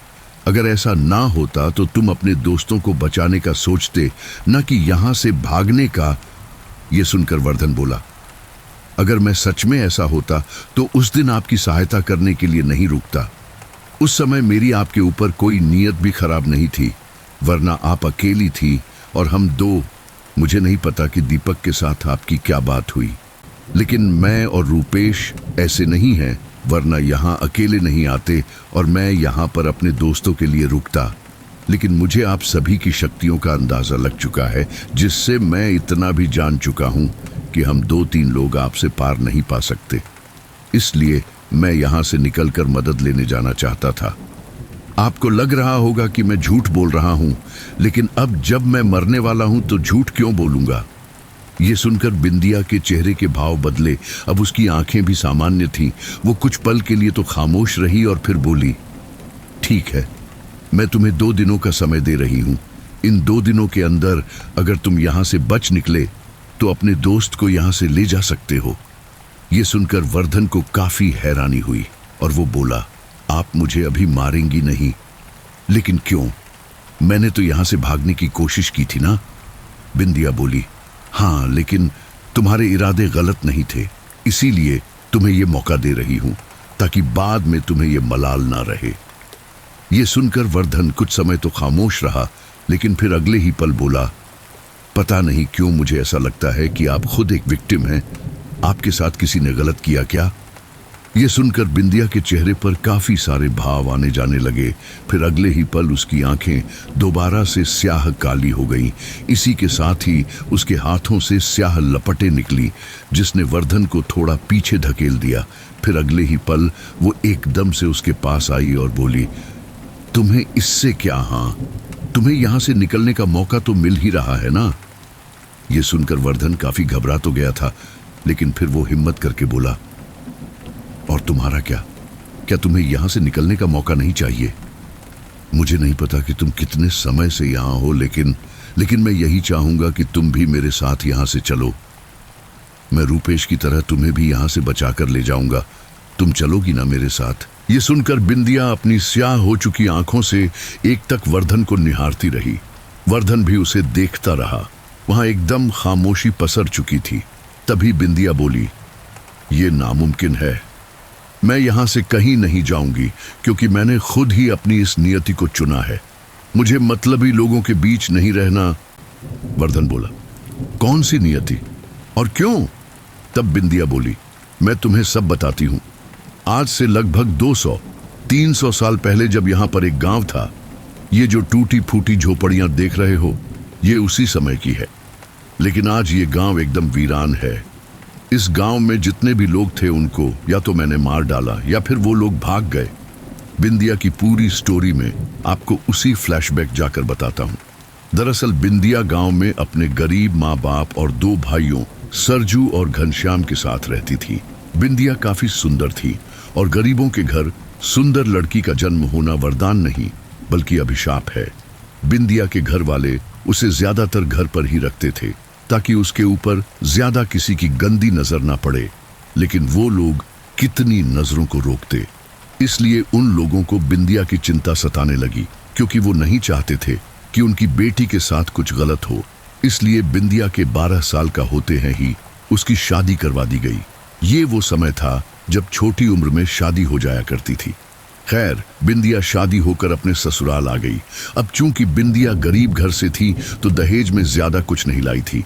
उसकी शादी भी गरीब घर में ही हुई थी, लेकिन दहेज तो उन्हें भी जितना मिलता उतना कम था। इसलिए उसकी सास से हमेशा खलने लगी थी और दहेज लाने के लिए बिंदिया पर दबाव बनाया जाने लगा। लेकिन बिंदिया अपने घर से कुछ ना लाती। लेकिन एक दिन हद ही हो गई। बिंदिया खाना बना रही थी कि इतने में उसके ससुर और पति ने उसे पकड़ लिया। ये समय घूंघट प्रथा का था। बिंदिया को ऐसे खींचे जाने के कारण उसका घूंघट भी हट गया था, लेकिन उन लोगों ने उसे नहीं छोड़ा और फिर उसे एक कोने में लाकर पटक दिया। अगले ही पल उसकी सांस की आवाज उसके कानों में गूंजी, इसे मारकर जल्दी खत्म करो, आस पड़ोस में किसी को पता चल गया तो लेने के देने पड़ जाएंगे। ये सुनकर बिंदिया काफी ज्यादा घबरा गई और अब वो कैसे भी करके अपनी जान वहां से बचाकर भागना चाहती थी। इसलिए उसने फौरन ही अपने आसपास देखना शुरू किया। बाजू में ही एक डंडा रखा हुआ था, जिसे बिना ज्यादा समय गंवाए बिंदिया ने उठा लिया और सीधे सामने मौजूद अपने पति के सिर पर दे मारा। अपने बेटे को इस तरह से देखकर उसकी सास चीख पड़ी। उसका ससुर उसके पति को संभालने लगा। वहीं उसकी माँ गुस्से में बिंदिया की ओर बढ़ते हुए बोली, हमारे घर में अशांति फैला रखी है तूने, आज तुझे खत्म ही कर दूंगी। बोलकर उसने बिंदिया के हाथों से डंडा छीनने की कोशिश की। तभी बाहर से आस पड़ोस के लोग आ गए। अब तक वो डंडा उसकी सास के हाथों में आ गया था और ये ऐसा लग रहा था जैसे बिंदिया बचने की कोशिश कर रही हो। तभी उन लोगों में से एक आदमी तेज आवाज में बोला, यहां ये सब हो क्या रहा है? अब बिंदिया को पता चल गया था कि अगर इन गांव वालों को पता चला कि उसके पति की ये हालत उसकी वजह से हुई है तो वो लोग उसे जिंदा नहीं छोड़ने वाले। इसलिए वो रोते हुए बोली, आप लोग सासू माँ और ससुर जी से हमें बचाइए ना, ये दहेज के लिए मुझे जान से मारने की कोशिश कर रहे थे। तभी मेरे पति मुझे बचाने आए तो इन्होंने इन्हें भी नहीं छोड़ा। ये सुनकर उसकी सास हैरानी से बोली, ऐसा कुछ नहीं है, इसने मेरे बेटे को मारा है, इसे खत्म कर दो। लेकिन गांव वालों ने उनकी एक नहीं सुनी और आनन फानन में बिंदिया के पति को वैद्य के पास ले जाया गया। लेकिन ज्यादा खून बहने के कारण उसकी मौत हो चुकी थी। उसकी मौत का इल्जाम उसके माँ बाप पर लगा। वहीं बिंदिया के जेठ जेठानी जो कि उसके मायके गए हुए थे, उन्होंने इस मौके का फायदा उठाकर बिंदिया का समर्थन किया कि उसके माँ बाप कैसे दहेज के लिए बिंदिया को मारना चाहते थे। बिंदिया का पति मर चुका था, इसलिए अब वो उस घर में नहीं रह सकती थी, इसलिए उसके माँ बाप उसे वापस घर ले आए। अब तक बिंदिया 14 साल की हो चुकी थी, लेकिन बिंदिया अब भी अपने मायके में ही थी। वो अब विधवा थी, इसलिए ऐसे ही अकेले अपना जीवन काट रही थी। उसके बड़े भाइयों की शादी हुई, लेकिन बिंदिया उनकी आंखों में कांटे की तरह चुभ रही थी। उस समय में औरतों को ज्यादा अधिकार नहीं थे और गरीब घर की लड़कियों को तो कोई अधिकार नहीं थे। बिंदिया ऐसे ही अपने मायके में दिन काट रही थी। उसकी भाभियां उससे सारे काम करवाती थीं। उस समय विधवाओं की शादी को इतना महत्व नहीं दिया जाता था, इसलिए वो ज्यादा कुछ बोलती भी नहीं थी, क्योंकि वो अपने भाइयों पर एक हिसाब से खुद को बोझ समझ रही थी। उसकी भाभियां उससे जंगल से लकड़ी वगैरह लाने के लिए भी भेजती थी। बिंदिया काफी खूबसूरत थी और अब जब वो इन सब के लिए बाहर जाने लगी थी तो उसके ऊपर गांव के आदमियों की गलत नजर भी पहले से ज्यादा पड़ने लगी थी। बिंदिया ये सब देखकर चुप ही रहती, क्योंकि अगर उसने इस बारे में घर में बात की तो उसकी भाभियां उसे ही भला बुरा कहेंगी। इसी तरह एक दिन वो अपने गांव से सटे जंगल में से लकड़ियां काटकर घर ले जा रही थी तो रास्ते में उसे गांव का ठाकुर का जवान बेटा मिला। ठाकुर बिंदिया को देखते ही रह गया। बिंदिया की उम्र 18-19 के आसपास होगी। अब वो लगभग एक वयस्क खूबसूरत युवती बन चुकी थी। उसे देखते ही ठाकुर उसके पास आया और उसे अजीब निगाहों से ऊपर से नीचे तक घूरने लगा। फिर वो बोला, तू बिंदिया है ना? बहुत सुना है तेरी खूबसूरती के बारे में और आज तुझे देख भी लिया।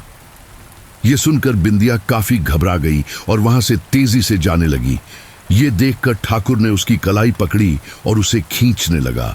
इस खींचतानी में वो लकड़ी का गट्ठर बिंदिया के सिर से नीचे गिर गया। बिंदिया ने ठाकुर की पकड़ से खुद को छुड़वाने की कोशिश की, लेकिन ठाकुर की पकड़ काफी मजबूत थी। वो बिंदिया को जबरन अपने साथ ले जाने लगा। इस दौरान उसके पहरेदार भी उसके साथ ही थे। ठाकुर बिंदिया को जब जबरन अपने साथ ले जा रहा था तब बिंदिया रोते हुए बार बार आस पड़ोस के लोगों से मदद की गुहार लगा रही थी, लेकिन आस पड़ोस के सारे लोग सिर्फ इसका तमाशा ही देखे जा रहे थे।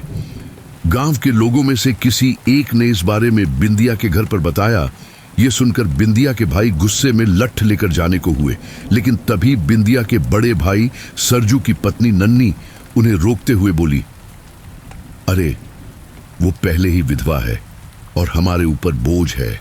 अगर उसे बचाने के लिए तुमने ठाकुर से दुश्मनी मोल ली तो ठाकुर हमें भी नहीं छोड़ेगा, वो हम सभी को मरवा देगा। हम सभी मरे, उससे तो अच्छा है कि अकेली वही मरे। वैसे भी उसका जीवन तो बेकार ही था, उसे भी इन सब से मुक्ति मिल जाएगी। ये सुनकर उसके भाई शांत हो गए, क्योंकि उनके हिसाब से उसकी बात सही थी। वहीं दूसरी तरफ ठाकुर जबरन बिंदिया को अपनी हवेली में ले आया। इस दौरान उसे पूरे गांव ने देखा, लेकिन किसी ने भी आगे आकर बिंदिया की सहायता नहीं की। बिंदिया रोती चीखती रही, लेकिन सबने उससे मुंह फेर लिया। वहीं कुछ लोग इसके लिए भी बिंदिया को ही दोषी ठहराने लगे कि आखिर वो बाहर क्यों निकली, चुपचाप घर पर रहती। खैर, हवेली में आकर ठाकुर ने बिंदिया को कई दिनों तक बंधक बनाकर उसके साथ कुकर्म किया। इतना ही नहीं, उसने अपने पहरेदारों को भी बिंदिया के साथ ये सब करने दिया। ठाकुर की हवेली में ठाकुर के अलावा उसके परिवार के बाकी लोग भी रहते थे और उन्हें इस बारे में अच्छे से पता था कि ठाकुर बिंदिया को जबरन यहां लाकर उसके साथ कुकर्म कर रहा है, लेकिन वो लोग फिर भी चुप ही रहे। आते जाते कई बार हवेली की औरतों की नजर बिंदिया पर पड़ी। उसके फटे हुए कपड़े और शरीर पर चोटों के निशान उसके साथ हुए गलत की गवाही देते, लेकिन वो लोग उसे एक नजर देखकर अनदेखा कर देते। बिंदिया को एक कमरे में जमीन में खूंटा गाड़कर उससे उसके पैर बांध दिए गए थे ताकि वो यहां से भाग ना पाए। उसे जिंदा रखने के लिए खाना पानी दिया जा रहा था, लेकिन बिंदिया ने किसी चीज को हाथ नहीं लगाया। वो इस आस में थी कि कोई तो आकर उसे यहां से निकालेगा, लेकिन उसका इंतजार बनकर ही रह गया। उसने रोते हुए हवेली में मौजूद ठाकुर की मां से कहा, कृपा करके मुझे यहां से निकालने में मेरी मदद कीजिए। तब वो बोली, देखो लड़की, तुम यहां पर तब तक रहोगी जब तक मेरे बेटे का जी तुमसे नहीं भर जाता, और तुम इसका दोष हमें तो बिल्कुल देना ही मत। जब तुम्हारे ही घर वालों को तुम्हारी नहीं पड़ी तो हम क्या कर सकते हैं। ये बोलकर वो वहां से चली गई। बार बार हो रही इस बर्बरता के और कुछ न खाने के कारण बिंदिया के शरीर ने उसका साथ छोड़ दिया। रात में जैसे ही ठाकुर उसके पास आया तो उसके शरीर को ठंडा देखकर उसने उसकी नब्ज टटोली तो पाया कि बिंदिया मर चुकी थी। उसने अपने पहरेदारों से कहा, इस लड़की की लाश को ले जाकर गांव में फेंक आओ, इसके घर वाले इसका अंतिम संस्कार करवा देंगे। ये सुनकर उसके पहरेदारों ने बिंदिया के शव को उठाया और गांव के बीचों बीच लाकर फेंक दिया। बिंदिया का शव रात भर वहीं पड़ा रहा, क्योंकि कोई भी उसके शव को अपने घर ले जाने को तैयार नहीं था, यहां तक कि उसके घर वाले तक नहीं, जिसका नतीजा ये हुआ कि बिंदिया के शव को गांव के भूखे कुत्तों ने नोचना फाड़ना शुरू कर दिया।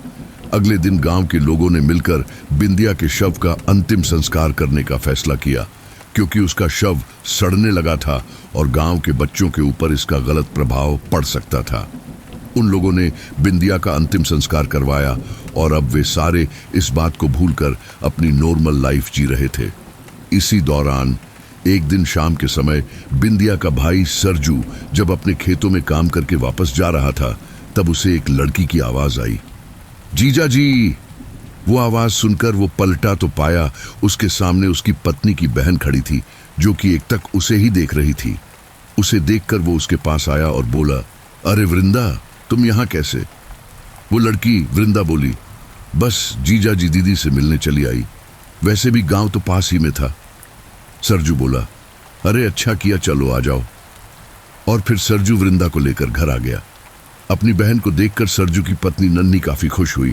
तब वृंदा बोली, बस दीदी, अब कुछ दिनों तक यहीं रहूंगी, वैसे भी फिर पता नहीं कब हम साथ में रह पाए।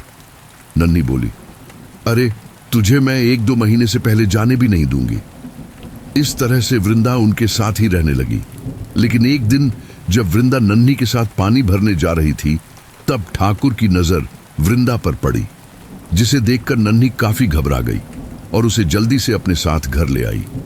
नन्ही ने सोच लिया था कि वो कल के कल ही वृंदा को वापस उसके घर भेज देगी, लेकिन उसे उसका मौका ही नहीं मिला। उसी दिन शाम को ही ठाकुर अपने कुछ लठैतों के साथ उनके घर आ धमका और बोला, अरे ओ सरजू घनश्याम, जरा अपने घर आई उस लड़की से हमें भी तो मिलवा। बोलकर ठाकुर जोर जोर से हंसने लगा। वहीं दूसरी तरफ नन्ही इन सबसे काफी घबरा गई और फिर उसकी देवरानी फूलमती बोली, अरे दीदी, आपकी इस लाडली बहन की वजह से हम सभी मरेंगे, इसलिए बेहतर यही होगा कि इसे ठाकुर के हवाले कर दो। कम से कम हमारी जान तो बचेगी, एक के चक्कर में सब मरे, इससे अच्छा तो ये अकेले मरे। ये सुनकर नन्ही को काफी गुस्सा आया और वो बोली, अरे तुम ऐसे कैसे बोल सकती हो? मैं अपनी बहन को उस ठाकुर के हवाले बिल्कुल नहीं करने वाली, चाहे जो हो जाए। ये सुनकर उसका देवर घनश्याम बोला, अरे वाह भाभी, जब हमारी बहन को ये ठाकुर ले गया था तब तो आपने यही कहा था, और अब जब बात अपनी बहन पर आई तो मिर्ची लग रही है। ये सुनकर नन्ही गुस्से में बोली, अरे मुझसे क्या बोलते हो? तुम खुद भी तो अपनी बहन को बचाने जा सकते थे ना। अरे तुम खुद उससे छुटकारा पाने चाहते थे, इसीलिए मेरी बात एक झटके में मान ली। अगर तुम्हें सच में अपनी बहन से लगाव होता तो मेरे मना करने के बावजूद तुम जाते। ये सुनकर घनश्याम चुप हो गया, क्योंकि कहीं ना कहीं ये बात सच थी। खैर, जब काफी देर तक भी कोई घर से बाहर नहीं आया, तब ठाकुर के लट्ठे जबरन घर के अंदर घुसे और वृंदा को खींचकर बाहर ले आए। ये देखकर नन्ही भी अपनी बहन को बचाने के लिए उसके पीछे पीछे आई। अब तक ठाकुर वृंदा को अपने साथ जबरन ले जाने लगा था। तब नन्ही ने डंडा उठाकर ठाकुर पर वार किया। ठाकुर इस वार के लिए तैयार नहीं था और उसने एक झटके में वृंदा को छोड़ दिया। ठाकुर के लठैत नन्ही पर हमला करने के इरादे से आगे बढ़े ही थे कि तभी ठाकुर ने उन्हें रोकने का इशारा किया और फिर कहा, अब तुम लोग खुद ही इसे हवेली पर छोड़ने आओगे, और अगर कल तक तुम लोगों ने ऐसा नहीं किया तो इस घर की एक एक औरत को उठवा लूंगा और फिर उनकी लाशों को इसी गांव के बीचों बीच फेंकवा दूंगा। ये बोलकर ठाकुर तो वहां से चला गया, लेकिन फूलमती और घनश्याम अब बार बार सरजू और नन्ही पर वृंदा को ठाकुर की हवेली में भेजने का दबाव बनाने लगे। आस पड़ोस के लोगों में इस बात से हलचल मच चुकी थी, क्योंकि ठाकुर बहुत ही घटिया इंसान था और वो जो धमकी देकर गया था उसे पूरा भी कर सकता था। इसलिए उन्होंने जैसा ठाकुर ने कहा वैसा करने की उन्हें सलाह दी, लेकिन नन्ही ने यह करने से साफ मना कर दिया। तब वृंदा सबसे बोली, पूरे गांव के आगे भला उस ठाकुर की क्या बिसात होगी, इसलिए आप सभी एकजुट होकर अगर ठाकुर के आगे खड़े हो जाओ तो वो किसी को कुछ नहीं कर पाएगा। हम खामोश हैं, इसलिए वो शक्तिशाली है। ये सुनकर पड़ोस की एक औरत बोली, ये सब बातें बोलने सुनने में अच्छी लगती है, लेकिन सच बात तो ये है कि हम उस ठाकुर के आगे खड़े नहीं हो सकते। इसलिए हमारी भलाई इसी में ही है कि जैसा वो कहता है वह करे, नहीं तो पता नहीं वो सबके साथ क्या करेगा। सबका मत इसी ओर था कि वृंदा को ही ठाकुर के हवाले किया जाए। नन्ही मानना तो नहीं चाहती थी, लेकिन इसके अलावा और कोई चारा भी नहीं बचा था। इसलिए अगले दिन ही वृंदा को ठाकुर के पास ले जाने की योजना बनाई गई। नन्ही और वृंदा का रो रोकर बुरा हाल था। वृंदा बार बार रोते हुए बोल रही थी कि उसे वहां नहीं जाना, लेकिन कोई कुछ बोल ही नहीं रहा था। इसी तरह रोते रोते सब सो गए। उसी रात देर रात ठाकुर अपने कमरे में आराम से सो रहा था। इसी दौरान एक तेज दर्द से उसकी नींद खुली। उस समय आसपास काफी घुप अंधेरा था, जिसके कारण कुछ दिखाई नहीं दे रहा था। ठाकुर के पेट में काफी दर्द हो रहा था। उसने अपने पेट पर जब हाथ रखकर देखा तो पाया कि उसके पेट पर कुछ गीला गीला सा है। उसने दर्द से कराहते हुए और आगे हाथ बढ़ाया तो पाया कि उसका पेट खुला हुआ था और वो तरल पदार्थ कुछ और नहीं बल्कि उसका खून ही था। ये देखकर ठाकुर काफी घबरा गया और उठने की कोशिश करने लगा, लेकिन उसके पेट में इतना तेज दर्द हो रहा था कि वो उठ ही नहीं पा रहा था। पेट बुरी तरह फटने के कारण उसके मुंह से भी खून आने लगा था, जिस कारण वो चीख भी नहीं पा रहा था। कुछ देर बाद उसे उसके सीने में कोई तेज धार सी चीज चुभती हुई महसूस हुई और कुछ ही देर में वो चुभन बढ़ती बढ़ती जरूरत से ज्यादा बढ़ गई। कुछ ही देर में किसी अदृश्य साए ने ठाकुर का दिल उसके सीने से निकाल लिया। इसी के साथ ही कुछ देर में तड़पकर ठाकुर की मौत हो गई। सुबह होने पर एक नौकर जब ठाकुर के कमरे में गया तो ठाकुर के शव को देखकर वो चीखते हुए बाहर आया। उसकी आवाज सुनकर सब लोगों ने उससे चीखने का कारण पूछा। तब उसने घबराते हुए सारी बात बताई। ये सब सुनकर घर के सारे लोग घबराते हुए उस कमरे तक आए जिस कमरे में उसकी लाश थी। उसके क्षत विक्षत शव को देखकर उसकी मां बेहोश हो गई। उस समय गांव में इतनी सुविधा नहीं थी कि ठाकुर के मर्डर की अच्छे से जांच हो पाए, और अगर गांव के लोगों को यह पता चलता कि किसी ने हवेली में इतने सख्त पहरे के बावजूद ठाकुर की हत्या कर दी है तो उनकी इज्जत खाक में मिल जाती। इसलिए सबको यही बताया गया कि ऊपर से गिरने से उनकी मौत हुई है। ठाकुर की मौत से नन्ही को काफी खुशी हुई, क्योंकि अब उसकी बहन सुरक्षित जो रहेगी, लेकिन वो अब वृंदा को उसके घर भेज देना चाहती थी। इसलिए उसी शाम वो सरजू से बोली, सुनिए जी, जल्द से जल्द ही वृंदा को घर छोड़ आओ। कह नहीं सकते कि यहाँ कब क्या हो जाए। सरजू को नन्ही की बात सही लगी और फिर अगले ही दिन वो वृंदा को लेकर उसके गांव चला गया। गांव की सीमा पार करते ही वृंदा वहां से गायब हो गई। उस समय सरजू ने ध्यान नहीं दिया, जिससे वृंदा के गायब होने के कारण उसे चिंता होने लगी थी। इसलिए उसने सोचा कि पहले वृंदा के गांव चलकर ही देख लिया जाए कि कहीं वो घर तो नहीं चली गई। वो तेजी से वृंदा के गांव की ओर बढ़ने लगा। जब वह गांव पहुंचा तो उसने पाया कि वृंदा घर पर ही थी। सरजू को देखकर उसके ससुराल वालों ने उसका खूब आदर सत्कार किया। कुछ देर बाद सरजू बोला, वृंदा, तुम बीच रास्ते में कहां चली गई थी? तुम्हें पता है कि मुझे तुम्हारी कितनी फिक्र हो रही थी। ये सुनकर वृंदा हैरानी से बोली, लेकिन जीजा जी, मैं तो कब से यही हूं, फिर आपके साथ कैसे आ सकती हूं? सरजू बोला, अच्छा, तो तुम 1 सप्ताह से हमारे घर पर नहीं रह रही थी?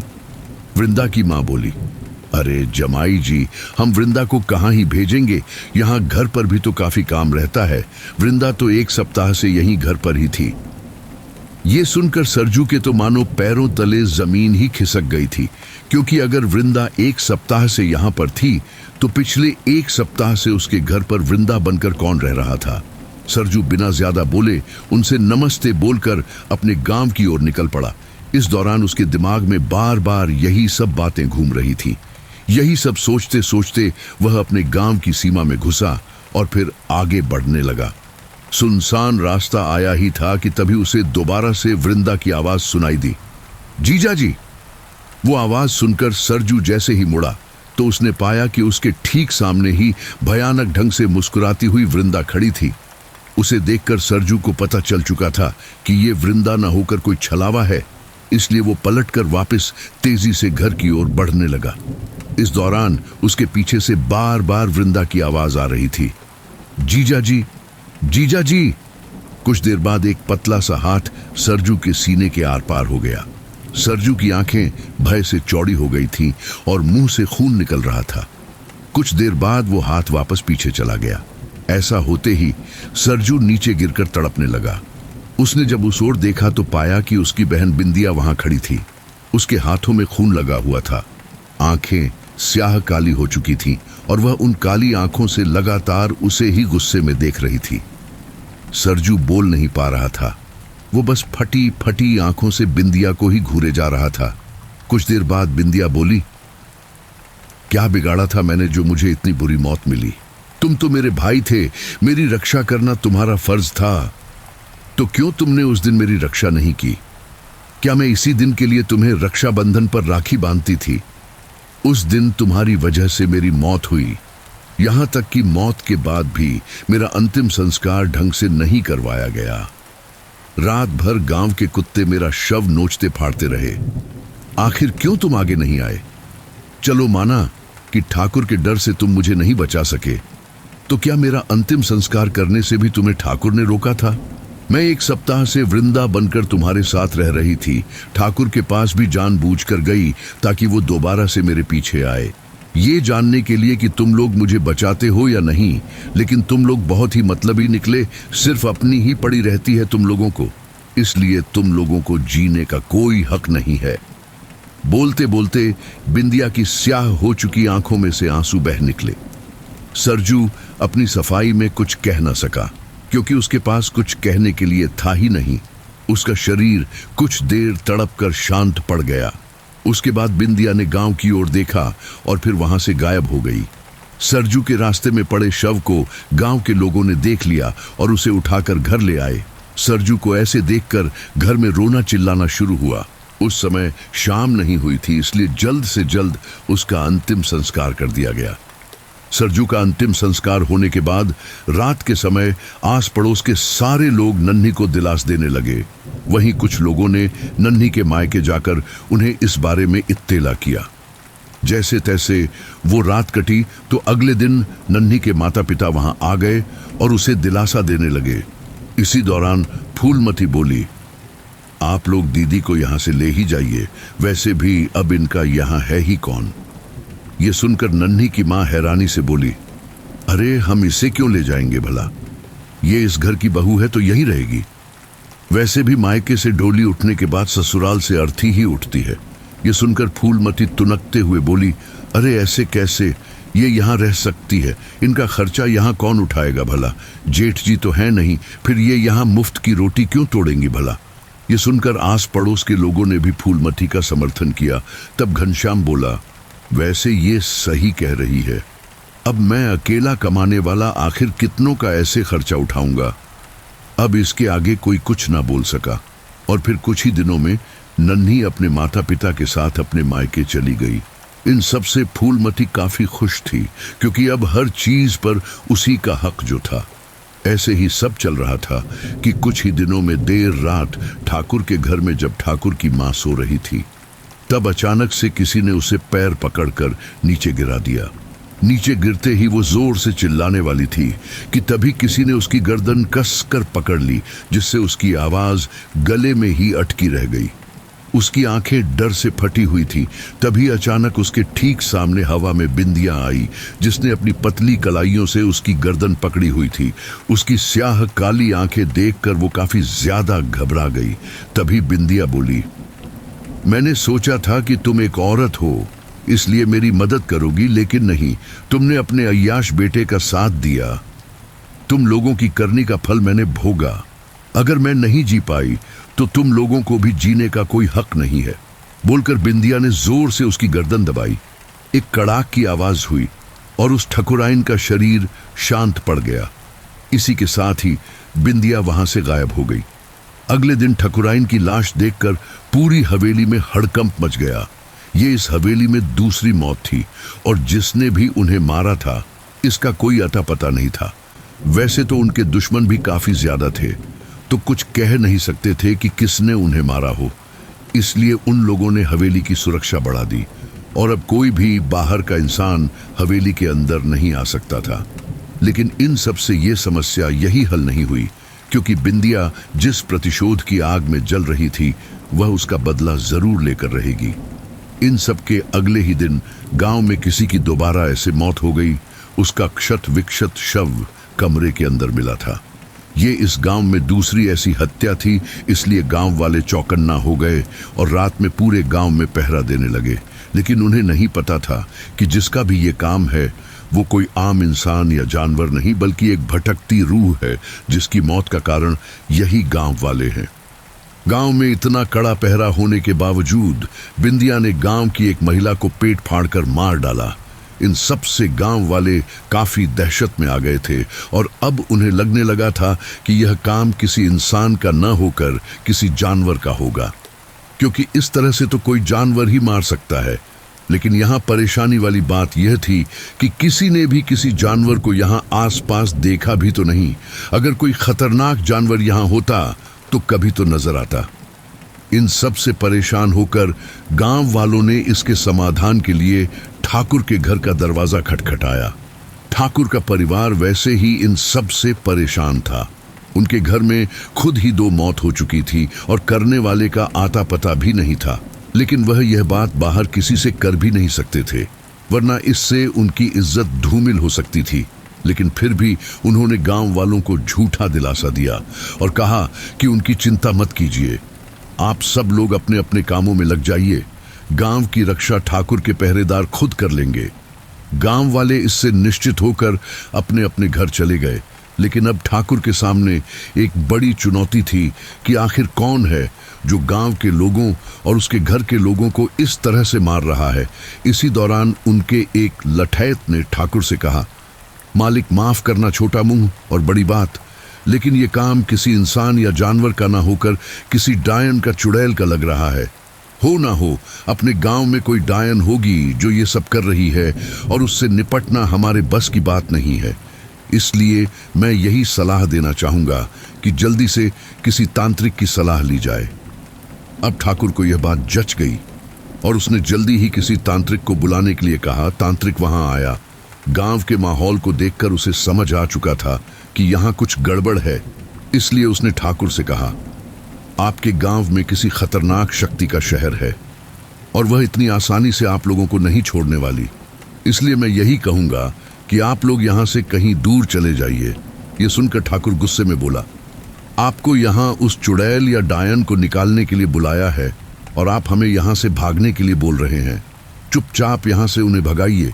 ये सुनकर तांत्रिक बोला, देखिए, मैं सिर्फ कोशिश कर सकता हूँ, इसके आगे मैं ज्यादा कुछ नहीं कर पाऊंगा, क्योंकि वह शक्ति बहुत ही ज्यादा शक्तिशाली है और उसकी इतनी ज्यादा शक्तिशाली होने के पीछे भी आप सभी लोग हैं। जहां तक मैं भांप पा रहा हूं, यह किसी बदले की आग में जलती कोई आत्मा है जिसने अकाल मौत के कारण विकराल रूप धारण कर लिया है। अगर आप अपने किए की माफी मांग ले तो शायद वह आत्मा आपको माफ कर दे। ठाकुर गुस्से में बोला, तुम्हें जिस काम के लिए यहां बुलाया गया है चुपचाप वही करो। हम ठाकुर हैं, हम ऐसे माफी नहीं मांगते। ऐसी आत्माओं के आगे अगर हम झुक जाए तो हो गया हमारा। इसके आगे तांत्रिक ज्यादा कुछ न कह सका, क्योंकि ठाकुर को समझाना अपना सर ही पत्थर से मारने जैसा था।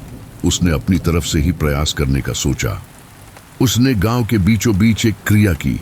वो क्रिया करने के बाद उसने गांव के चारों तरफ सफेद रंग से एक लाइन बना दी और फिर कहा, मैंने तंत्र मंत्र की शक्ति से उस शक्ति को इस गांव से बाहर कर दिया है। अब कम से कम 1 हफ्ते तक आप में से कोई भी इस गांव से बाहर न जाए।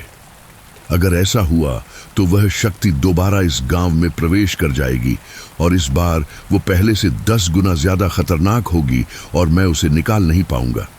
सब लोगों ने इसके लिए उस तांत्रिक को आश्वासन दिया और फिर वो तांत्रिक वहां से चला गया। अब गांव के सारे लोग आश्वस्त थे कि अब उनके साथ ऐसा कुछ नहीं होगा। 3 दिनों तक सब सही रहा भी, लेकिन 3 दिन बाद गांव के ठाकुर को जरूरी काम से पड़ोस के गांव जाना पड़ा और फिर वो बिना उस तांत्रिक की बातों के बारे में ज्यादा सोचे गांव से बाहर की ओर जाने लगा। गांव की सीमा के बाहर जाते ही उसके शरीर को एक तेज झटका लगा।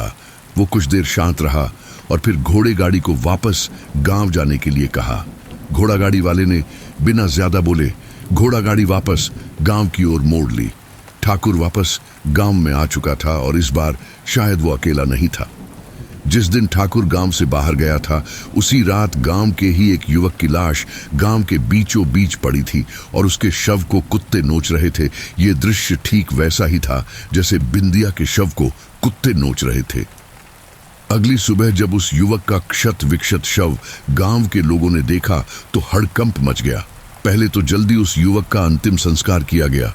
उसके बाद गांव के सारे लोग मिलकर उस तांत्रिक के पास जाने लगे।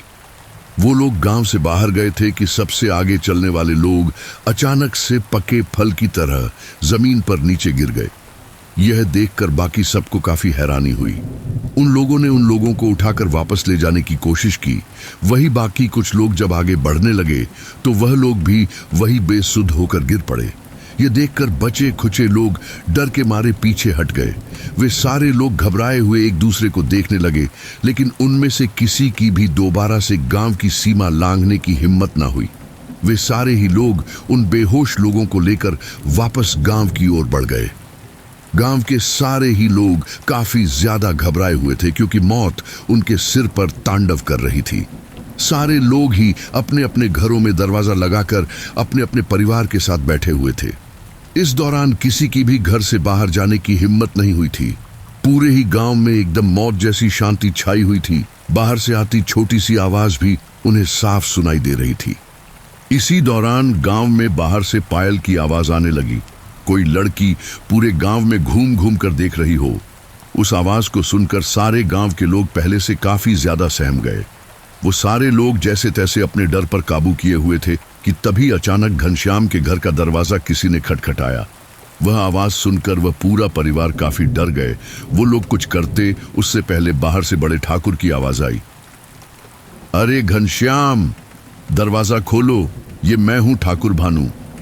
मैं बाहर हालत का जायजा लेने निकला हूं, क्योंकि गांव का ठाकुर होने के नाते मेरी जिम्मेदारी बनती है तुम लोगों की सुरक्षा करना। ये सुनकर घनश्याम का परिवार शांत हुआ और फिर घनश्याम ने फौरन दौड़कर दरवाजा खोला। जैसे ही उसने दरवाजा खोला, एक हाथ सीधा उसकी छाती के आर पार हो गया। वो हमला इतना तेजी से हुआ कि घनश्याम कुछ सोच न सका और फिर अगले ही पल वो वहीं गिर पड़ा। उसके नीचे गिरते ही एक लड़की के साए ने उसे तेजी से एक ओर कर दिया और अब बिंदिया सबके सामने थी। घर में लालटेन जल रही थी, जिसकी रोशनी में बिंदिया का भयानक चेहरा साफ दिखाई दे रहा था। उसे देखते ही उसकी माँ घबराते हुए बोली, बिंदिया बेटी, तू ये सब क्यों कर रही है? इन सब ने तेरा क्या बिगाड़ा है? बिंदिया चेहरे पर सपाट भाव लिए बोली, जब मैं मर रही थी तब तुम लोग मुझे बचाने क्यों नहीं आए? यहां तक कि मेरे मरने के बाद भी तुम लोगों ने मेरा अंतिम संस्कार तक नहीं किया। बता सकते हो क्यों? आखिर क्या गलती थी मेरी? ये सुनकर उसकी भाभी फूलमती घबराते हुए बोली, दीदी, लेकिन आपके साथ बुरा तो ठाकुर परिवार ने किया था, तो आप उन्हें क्यों नहीं परेशान करती? ऐसे पूरे गांव को परेशान करना तो गलत है ना? बिंदिया बोली, इस पूरे गांव के सामने जब मुझे वो ठाकुर जबरन ले जा रहा था, तब तुम सारे गांव वाले कहां थे? उस दिन जब मुझे ले जाया गया, मेरी मौत हुई, तो मेरे मरने के बाद भी मेरे शव के साथ बर्बरता हुई। कुत्तों ने मेरे शव को नोच खाया था, तब तुम लोग कहां थे? बोलकर बिंदिया ने अपनी मां की ओर देखा और कहा, तुम तो मेरी मां थी, फिर क्यों मेरा साथ नहीं दिया तुमने? क्या लड़की होना मेरी गलती थी? ये सुनकर फूलमती बोली, हम समझ गए दीदी, आपके साथ बहुत गलत हुआ है और मैं इसमें आपके साथ हूं। उस दिन आपको बचाने के लिए हम जाने वाले थे, लेकिन नन्ही दीदी ने हमें रोक लिया था। ये सुनकर बिंदिया उसे एक तक घूरती रही और फिर अगले ही पल एक ही झटके में वो फूलमती के एकदम पास आई और फिर बिना अधिक समय घंवाए उसने अपना हाथ फूलमती के पेट के आर पार कर दिया। फूलमती जमीन पर गिरकर छटपटाने लगी और फिर बिंदिया अपनी मां की ओर बढ़ते हुए बोली, इस पूरे गांव की वजह से मेरे साथ इतना बुरा हुआ, इसलिए अब मैं इस गांव के हर इंसान को मार डालूंगी, कोई भी नहीं बचेगा। ये गांव कभी आबाद नहीं होगा और अगर बाहर से किसी ने यहां आकर बसने की कोशिश की तो मैं उसे मार डालूंगी। ये सुनकर बिंदिया तेजी से अपनी मां की ओर बढ़ी। इसी दौरान मौका पाकर बिंदिया के पिता पीछे के दरवाजे से भाग निकले। इस दौरान वह बेतहाशा चीखे जा रहे थे। बिंदिया वापस आ गई और अब वो किसी को नहीं छोड़ेगी। सब अपनी अपनी जान बचाकर भागो यहां से।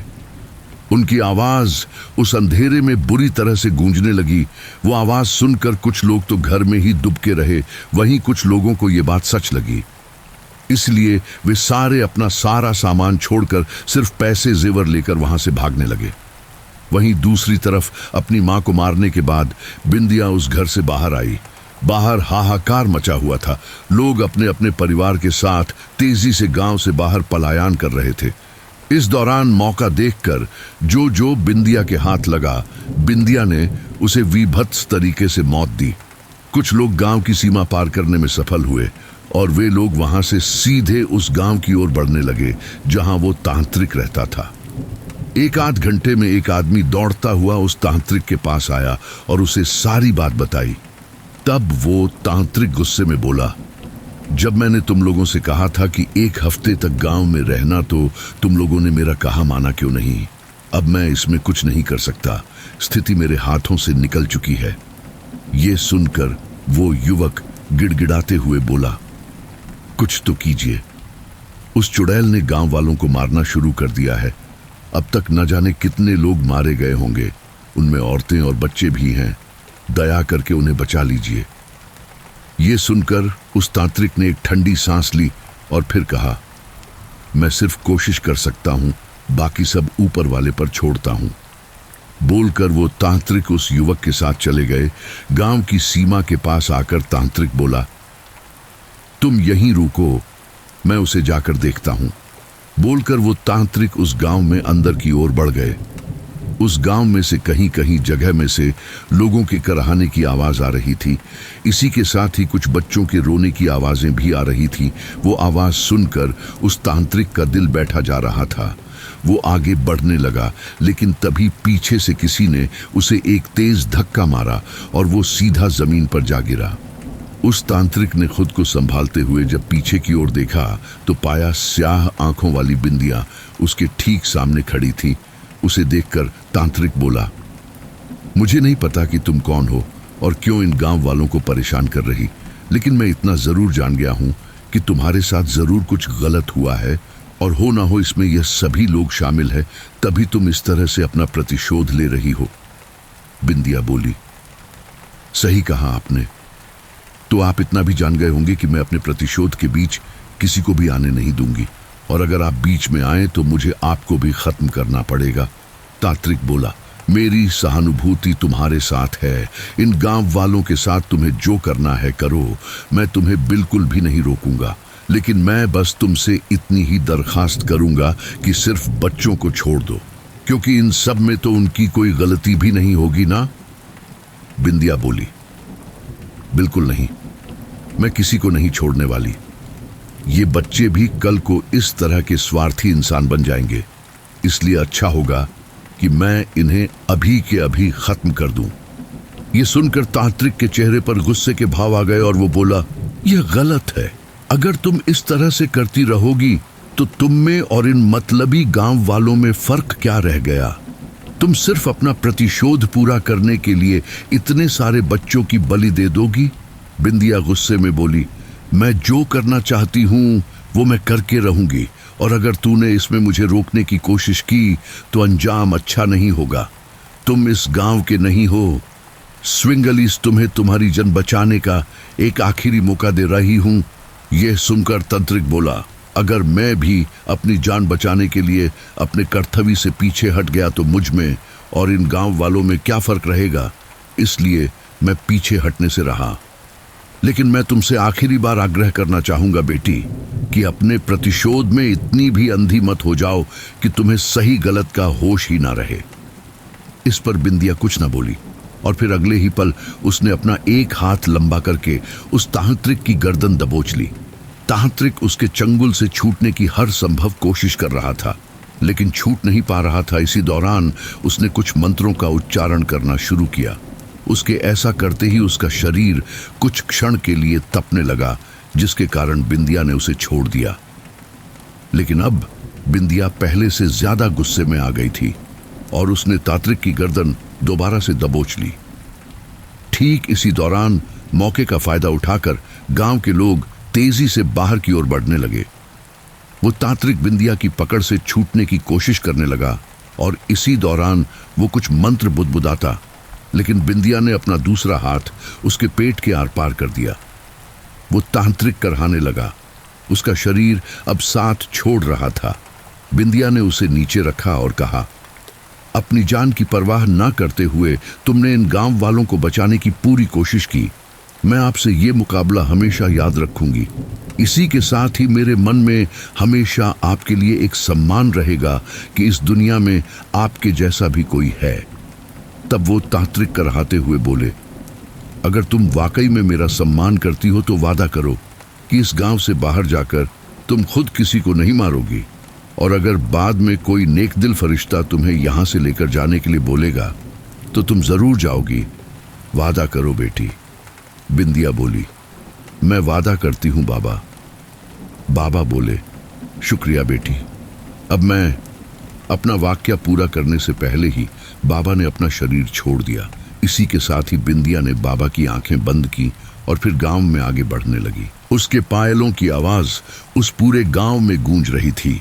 वो कुछ आगे गई तो उसने पाया कि एक झोपड़ी में दो बच्चे डरे सहमे चारपाई के नीचे छिपे हुए थे। बिंदिया एकटक उन्हें देखती रही और फिर हवा में ऊपर उठने लगी। हवा में ऊपर आते ही वो पूरे गांव में तैरते हुए आगे बढ़ते हुए बोलने लगी, गांव वालों, अब ये गांव मेरा है और अगर किसी को यहाँ रहना है तो मरना पड़ेगा। जो फरिश्ता यहाँ तुम्हें बचाने आया है वो भी मेरे हाथों मारा जा चुका है। मैं तुम लोगों को छोड़ना तो नहीं चाहती, लेकिन उनके सम्मान के लिए मैं तुम लोगों को 1 घंटे का समय देती हूँ। ये गांव खाली करके चले जाओ और भूल से भी यहाँ मत आना, वरना मैं तुम लोगों को छोड़ने नहीं वाली। अगर इस गांव में मेरे लिए कोई जगह नहीं है तो कोई यहाँ नहीं रह सकता। इन सब के बाद बिंदिया सीधे ठाकुर की हवेली में गई। वहां जाकर उसने उस परिवार के एक एक सदस्य को देखा और फिर उन सभी को मौत के घाट उतार दिया। तो ये थी बिंदिया की पूरी स्टोरी जो उसने वर्धन को बताई। वर्धन ये पूरी बात जानकर हैरान रह गया और वो हैरानी से बोला, मतलब तुमने सभी गांव वालों को मार डाला? बिंदिया बोली, नहीं, मैंने उन्हें जितना समय दिया था उस समय के अंदर ही वे सारे लोग इस गांव की सीमा को लांघ चुके थे। तब से आज तक जो भी इस गांव में आया सबको मैंने मार डाला। वर्धन बोला, वो सब तो ठीक है, लेकिन तुम इन गांव वालों के पीछे क्यों पड़ी हो? इन लोगों ने तुम्हारा भला क्या बिगाड़ा है? बिंदिया बोली, इस गांव के लोगों ने यहां से निकलकर ही वो गांव बसाया था। उस गांव में जितने भी लोग हैं, ये सब इसी गांव के लोगों के अंश हैं, इसलिए मैंने ऐसा किया। तब वर्धन कुछ सोचते हुए बोला, हमने जो बाकी की औरतें देखी थीं, वो कहां पर हैं और वो यहां पर कैसे हैं? बिंदिया बोली, वो कोई नहीं बल्कि आंखों का धोखा है, ताकि यहां आने पर तुम लोगों को शक ना हो। इसके बाद वहां काफी देर तक यूं ही खामोशी पसरी रही और फिर वो बोला, तुम भी हमारे साथ यहां से चलो।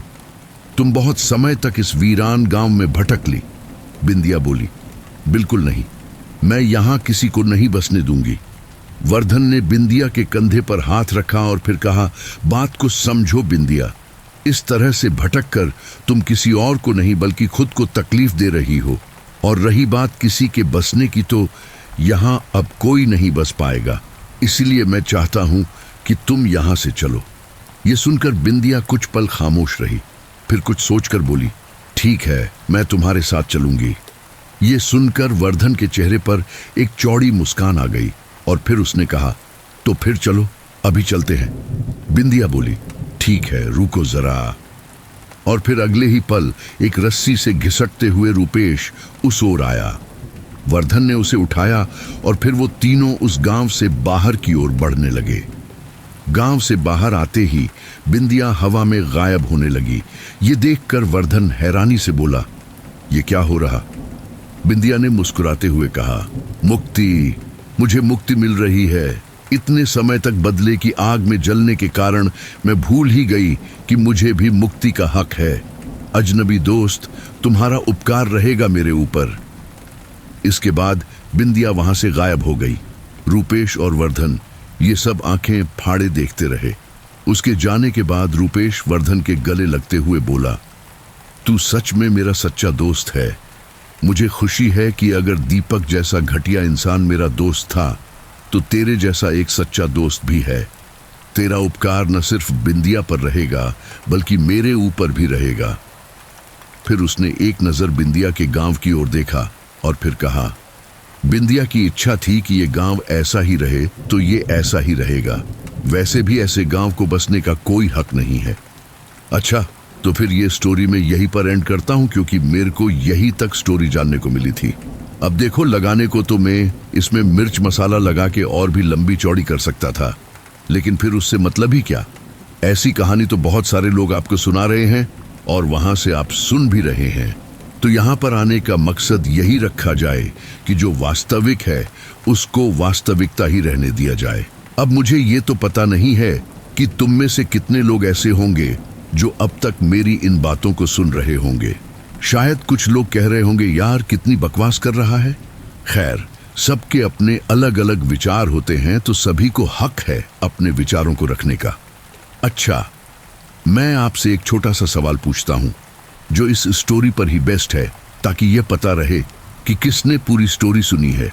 तो सवाल यह है कि इस हॉरर स्टोरी में बिंदिया के पति की मौत कैसे हुई थी? अगर आपको इस सवाल का जवाब पता है तो जरूर बताइए। मैं उसका नाम बाकी सभी लोगों के सामने रखूंगा। तब तक के लिए अलविदा। मिलते हैं एक और दिल दहला देने वाली अगली कहानी में।